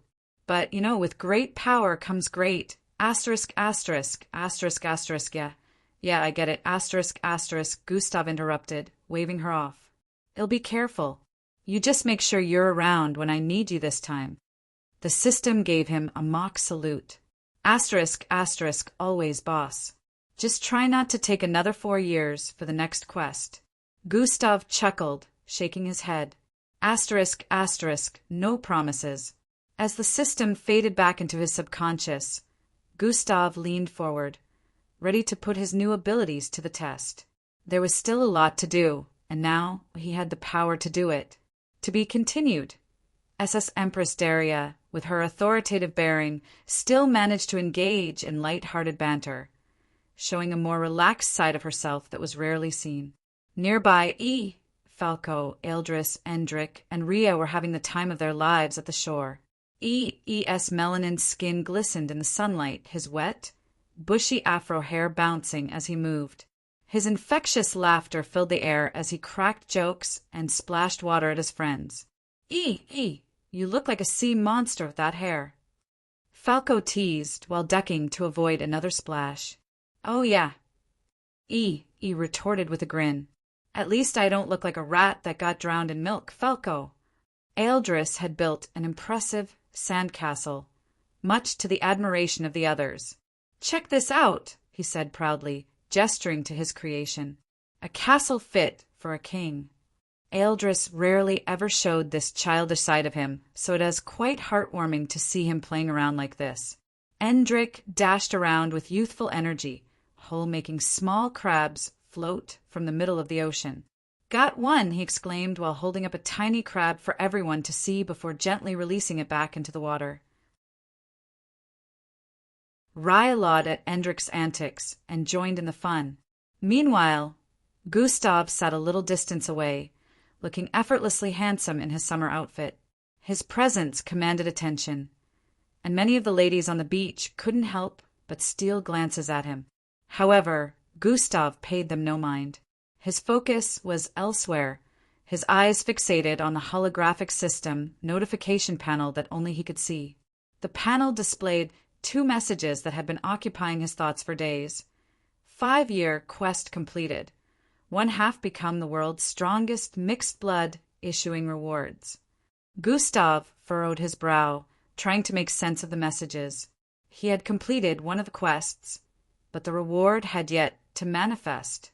What was taking so long? As he pondered this, Angie approached him, her eyes sparkling with happiness. Hey, Gus, she said, sitting beside him and nudging him playfully. You're missing out on all the fun.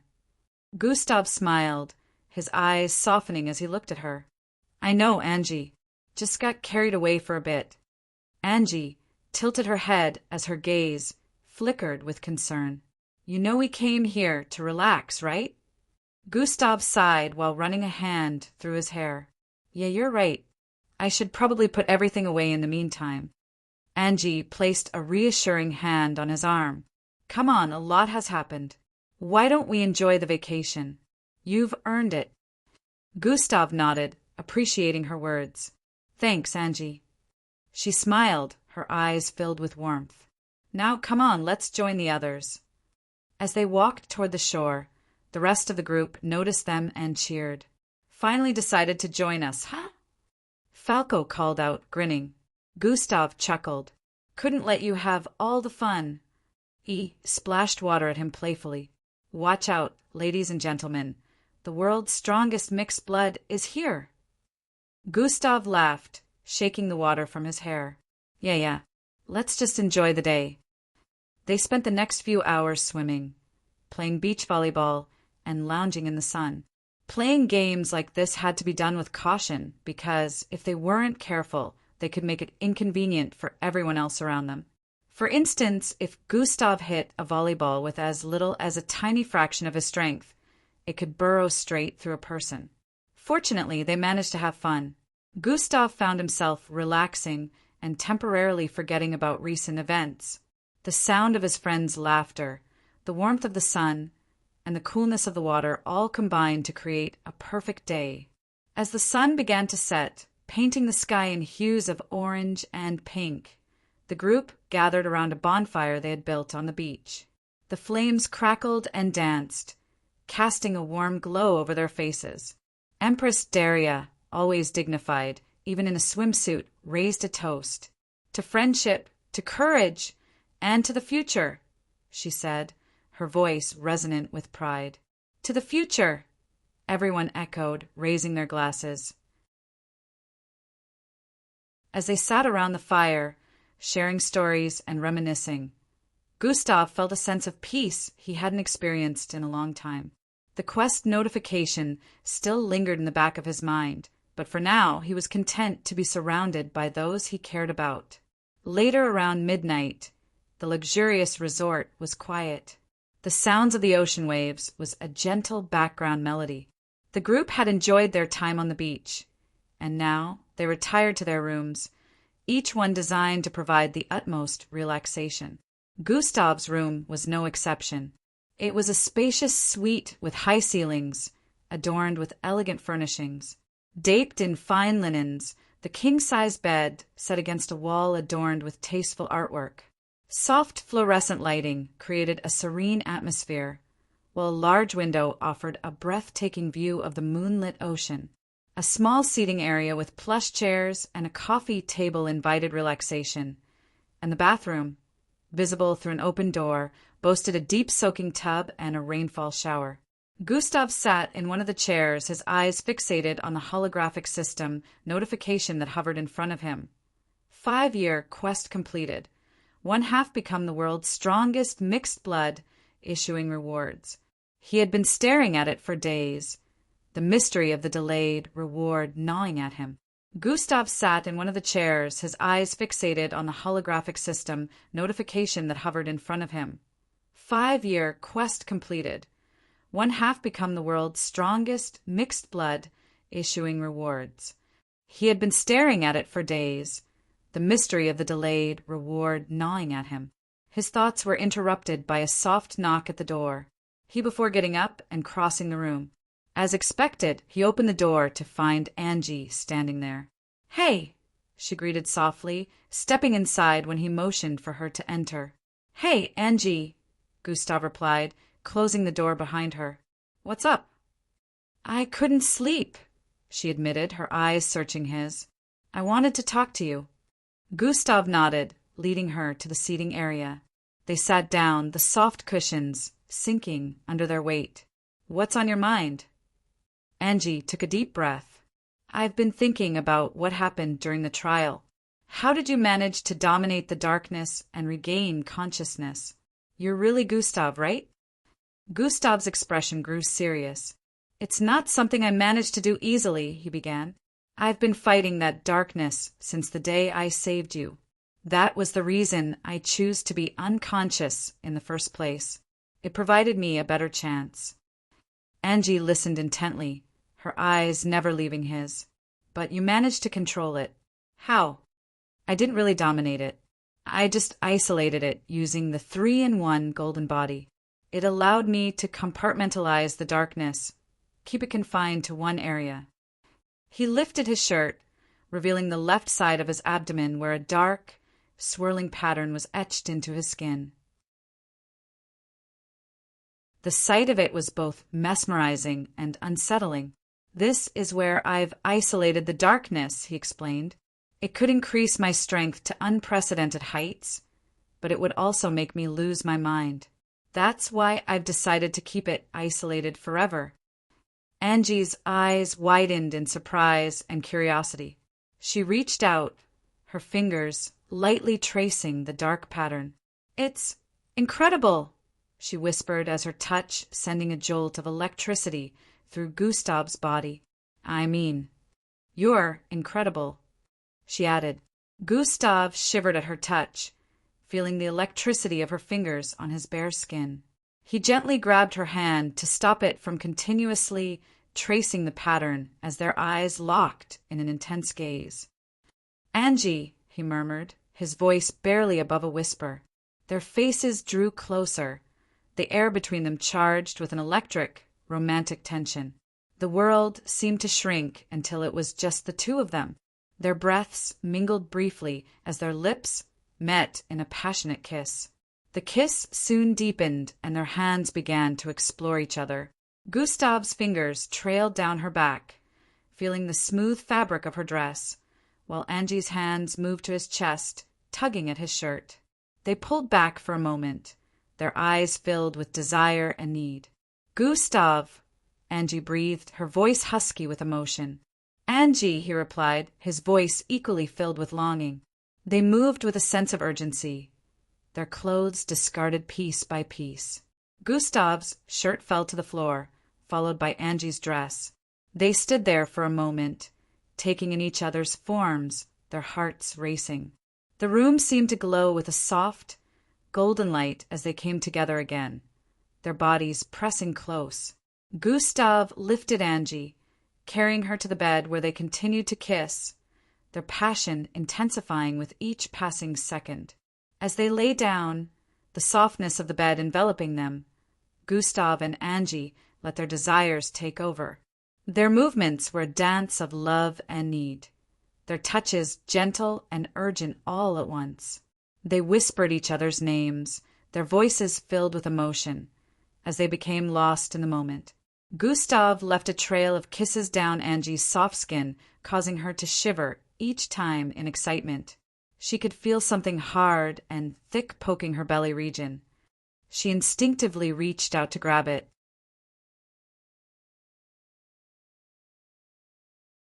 Chapter 1594, Fractured Seal.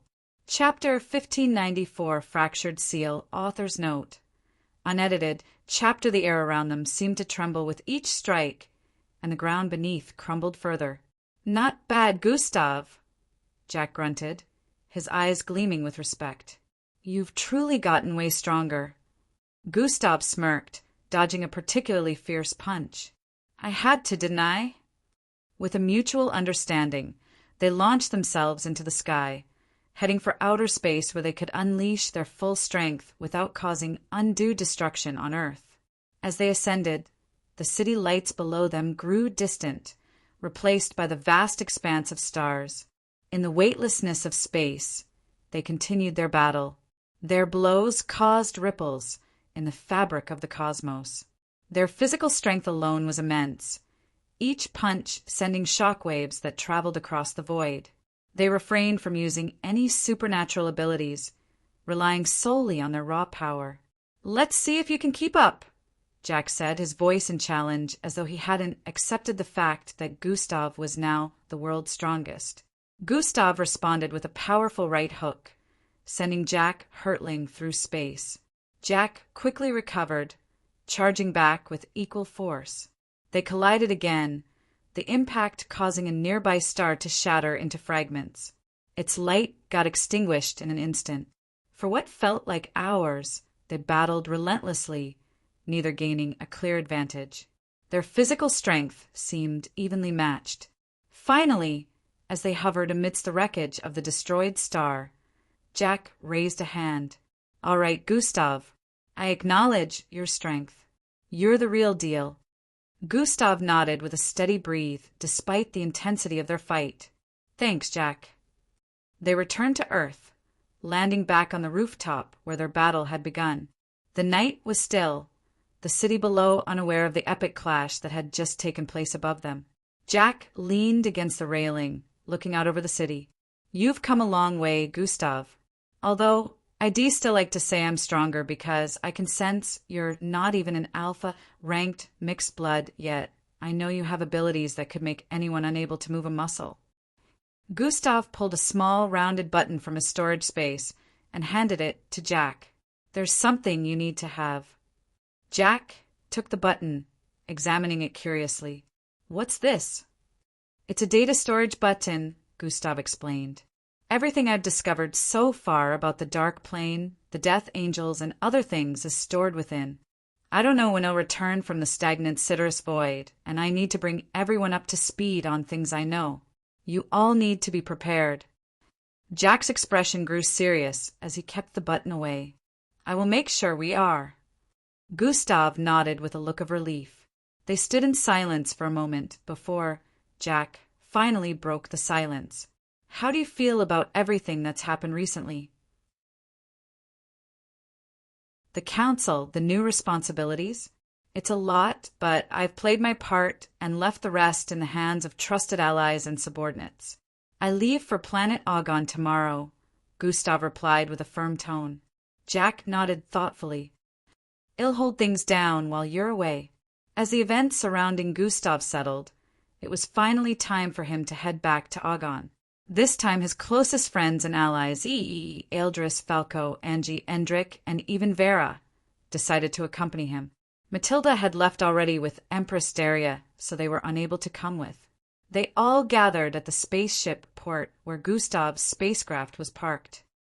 You guys really don't have to, right?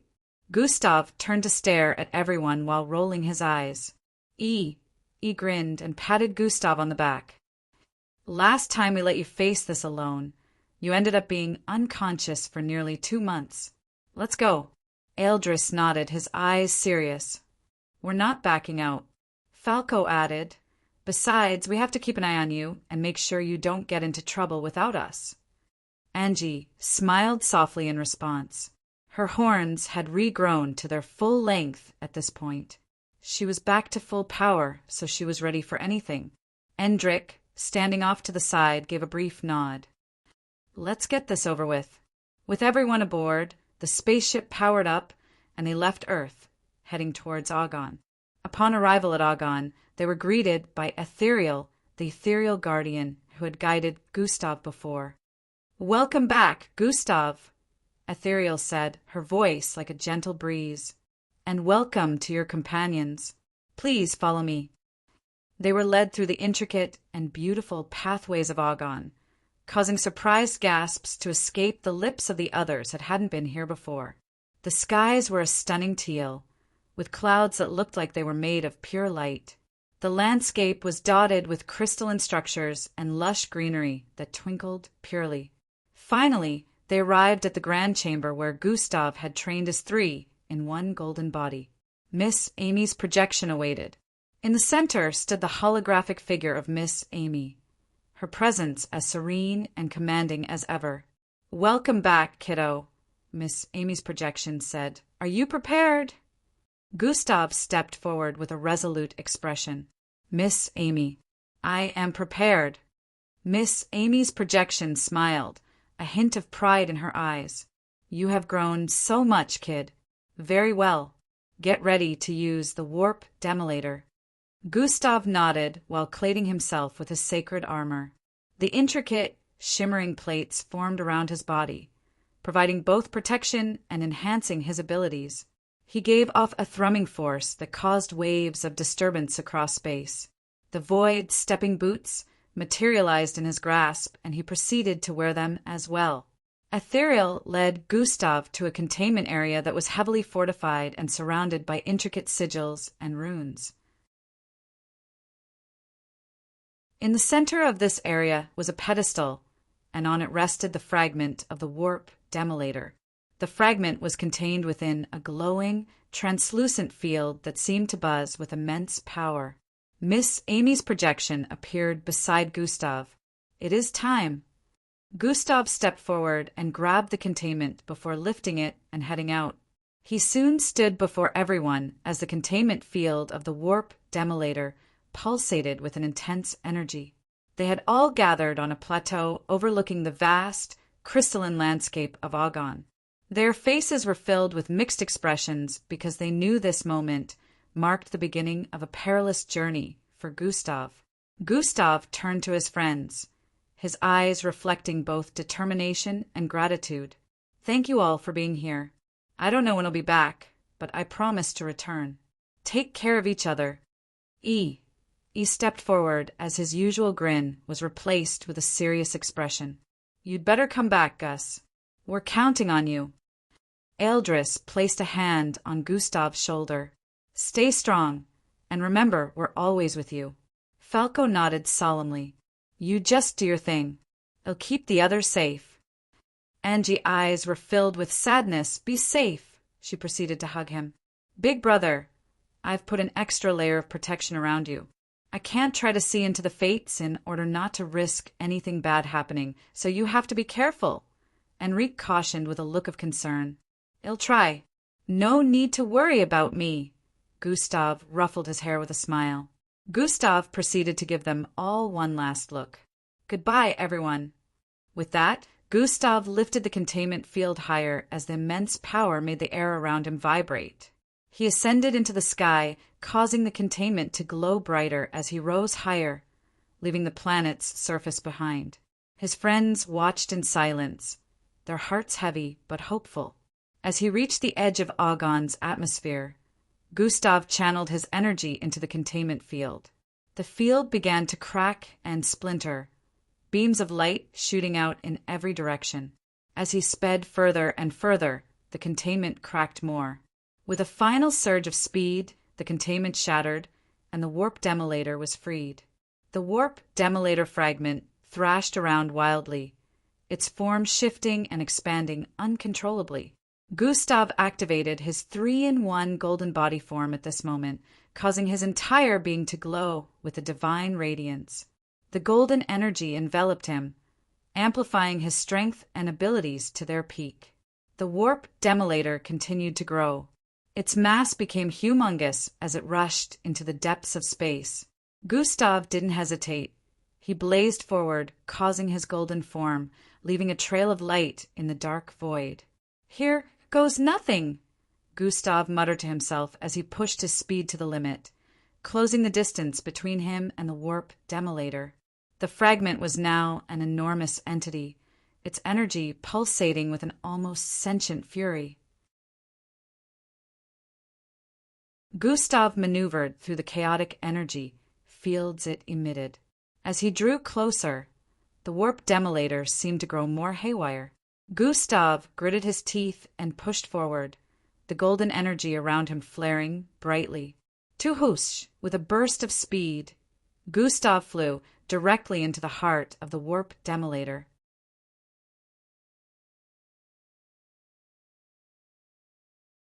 Chapter 1595, Reincarnated as an Oslov. Chapter 1595, Reincarnated as an Oslov. Author's note.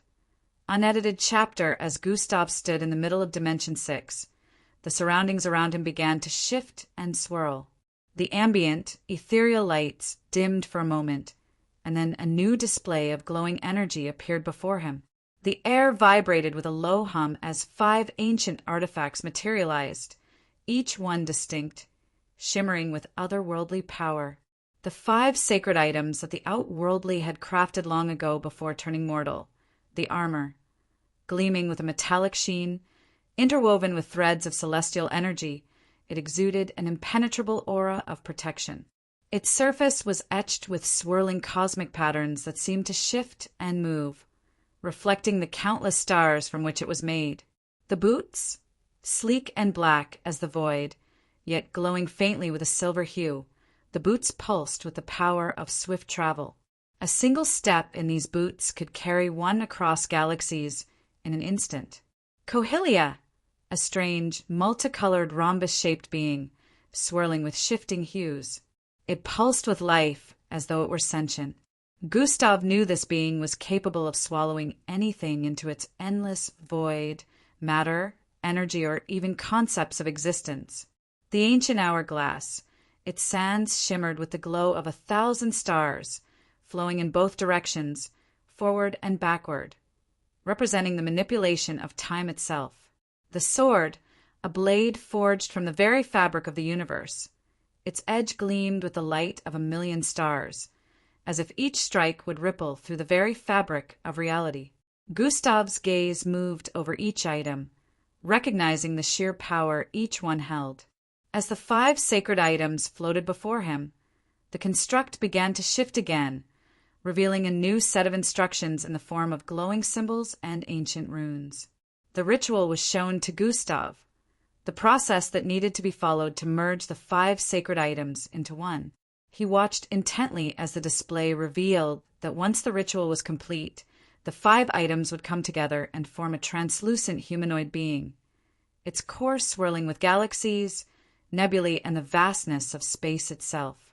When the merging is complete, the construct's voice resonated around him. The being will combine with you, and you will regain your full outworldly power. But then the construct shifted again, this time showing Gustav a series of locations scattered across the universe. These places shimmered with a faint glow, indicating where the vestiges of the outworldly's power had been sealed long ago. "These are the locations," the construct explained, "where the remnants of your original power were hidden. Before the merging can occur, you must first journey to these places and extract the vestiges. Only then will you be able to perform the ritual of merging the sacred items. The process must be done in sequence. If attempted out of order, it will result in failure. Gustav absorbed the information, his mind racing as he took in the enormity of the task before him.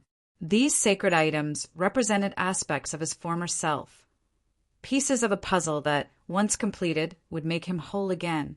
But first, he had to reclaim what was his. "I understand," he murmured. "First, I retrieve the vestiges, then I perform the ritual." The display faded as Gustav stood in silence for a moment, his resolve hardening. He was ready. Nocturnus was growing stronger, and the universe teetered on the brink of chaos. There was no time to waste. Elsewhere, in an unknown part of the universe, the air was thick with the sounds of battle. Explosions echoed across a desolate, rocky terrain as beams of light and fire clashed in the distance. The sky was a deep, ominous red, with swirling clouds that seemed to pulse with dark energy. At the center of it all, Endrik stood with his arms raised, his brow furrowed in concentration. His eyes glowed with an ethereal light as the ground around him trembled under the weight of his telekinetic power.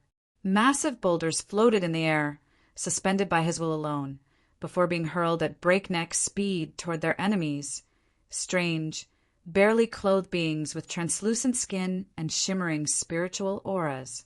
To his left, Rhea crouched low, her hands pressed against the earth. In an instant, the ground beneath her began to glow an intense red, turning molten as it shifted into lava-like matter. With a sharp motion, she thrust her arms forward, sending the liquid fire surging toward their enemies in a deadly wave. "Push forward!" Endrik shouted, his voice strained from the sheer intensity of his powers. "We need to reach that sword." In the distance, towering over everything in sight, stood an incredibly massive sword, its blade plunged deep into the ground. The sword was impossibly large, its hilt reaching high into the blood-red clouds above. Dark, swirling energy surrounded it, and the skies churned with storm-like fury. The sword seemed to hum with a menacing energy, its presence foreboding and ancient. The beings they were fighting, *** spiritual guardians, *** of the sword, were fierce. Their strange, ethereal forms shimmered as they moved with unnatural speed, each one wielding powers tied to the spiritual realm. Some could phase through physical matter, while others sent out blasts of energy that disrupted the mind and soul. Next to Endrik and Rhea, another figure fought with them, an unknown warrior with the bulk and upper physique of a bull, but the frame of a human. His powerful frame rippled with muscle, his movements swift and deadly. In his hands, he wielded a lightning axe, its blade crackling with electric energy as he swung it with precision. "Hold them off!" the bull-like warrior roared, his voice deep and booming. With a blur of movement, he rushed forward, his axe cleaving through the ethereal bodies of the spiritual beings in a flurry of strikes. Lightning danced off his blade, sending arcs of electricity through the battlefield as he tore through their ranks with relentless speed.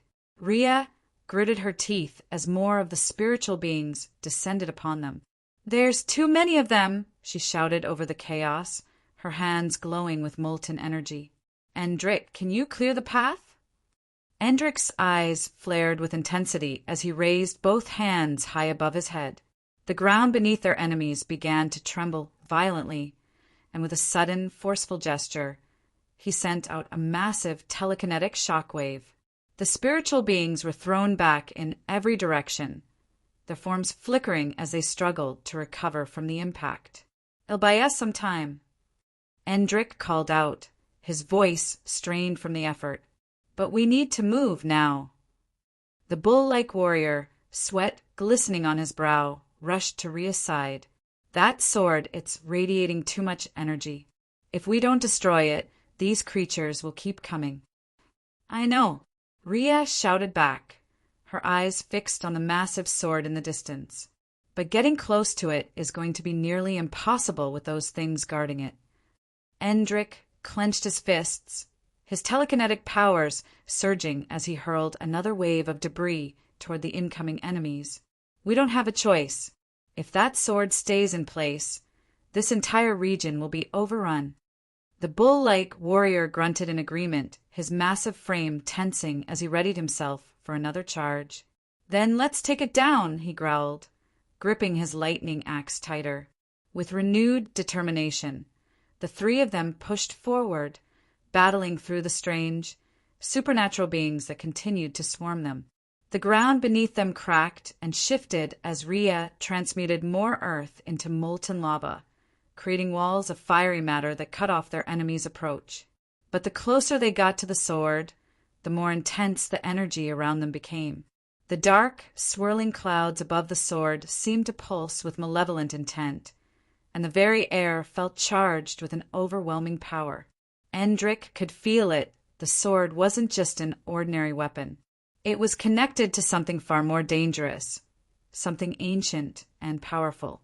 And whatever it was, they had to stop it before it unleashed even greater destruction. Stay focused, Endrick shouted, his voice barely audible over the roaring winds. We're almost there.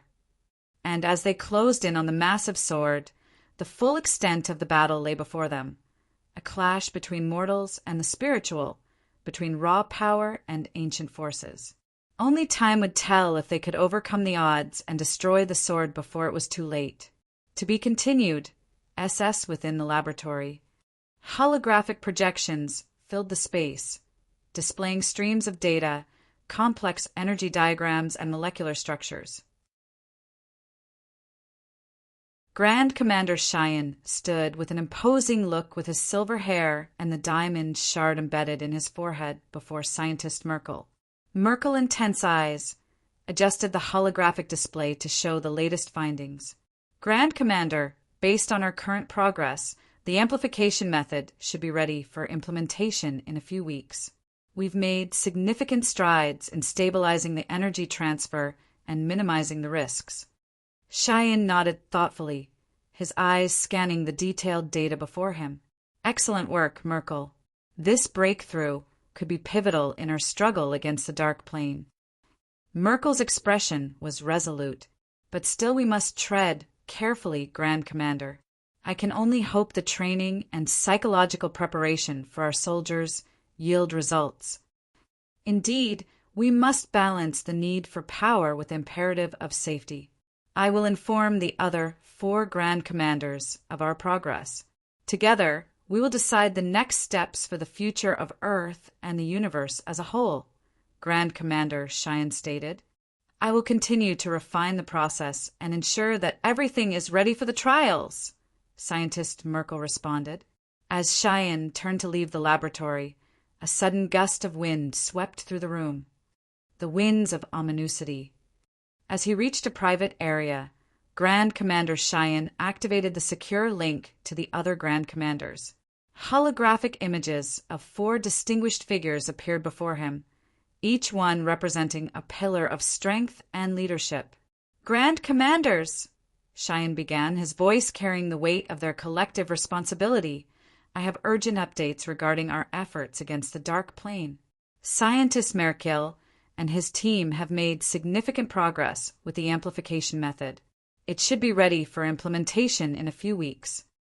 Grand Commander Alara, a formidable-looking woman with green eyes and a calm demeanor, nodded. This is indeed promising news, Grand Commander Cheyenne. The amplification of our soldiers' strength could turn the tide in our favor. Another Grand Commander leaned forward with a stern expression. What about the risks involved, Grand Commander Cheyenne? We cannot afford to proceed without understanding the full implications. There is no sugarcoating it. It's dangerous and can lead to their demise. The amplification method draws power from both the Dark Plane and the future potential of our mixed-blood soldiers. While it offers immense strength, it is also highly taxing. Prolonged use could result in the death of the soldiers involved. Only those willing to make the ultimate sacrifice would be considered for this task. Grand Commander Zorin, an elderly man with a wise and contemplative air, spoke up. We must be cautious. The balance of power and safety is delicate. What measures are in place to ensure our soldiers are adequately prepared? Merkel is refining the process and implementing rigorous training and psychological preparation. Volunteers will be the first to give it a try, so we may know what step to take next. If our soldiers are to make such sacrifices, we need to ensure it is for a decisive victory. We cannot afford to squander their lives, another Grand Commander stated. Cheyenne's gaze was steady. I agree. This is why we must coordinate our efforts and plan our next steps carefully. The decision we make here will shape the future of Earth and the universe. The holographic images of the Grand Commanders flickered slightly. After a moment of silence, Alara spoke with a resolute tone. We will convene again once the trials are complete to decide on the deployment. Cheyenne nodded. I will keep you all updated. As the communication ended, Cheyenne stood in the quiet room with an indescribable expression. The winds of foreboding seemed to whisper through the walls. Returning to the laboratory, Cheyenne found Merkel and his team deep in their work. He approached Merkel, his presence commanding attention. Merkel, the other Grand Commanders are informed. We have their support, but we must proceed with caution. Merkel nodded. We will not falter. Our efforts will be thorough and precise. Returning to the laboratory, Cheyenne found Merkel and his team deep in their work. He approached Merkel, his presence commanding attention. Merkel, the other Grand Commanders are informed. We have their support, but we must proceed with caution. Merkel nodded. We will not falter. Our efforts will be thorough and precise. They proceeded with their work in the laboratory, conducting simulations and stress tests to ensure stability and safety. The first selected volunteers underwent rigorous training, their resolve unwavering in the face of the immense task ahead. One evening, as the final preparations were underway, Cheyenne gathered the team for a briefing. The room was filled with anticipation and determination. Holographic displays flickered with the latest data, casting a soft glow over the faces of those present.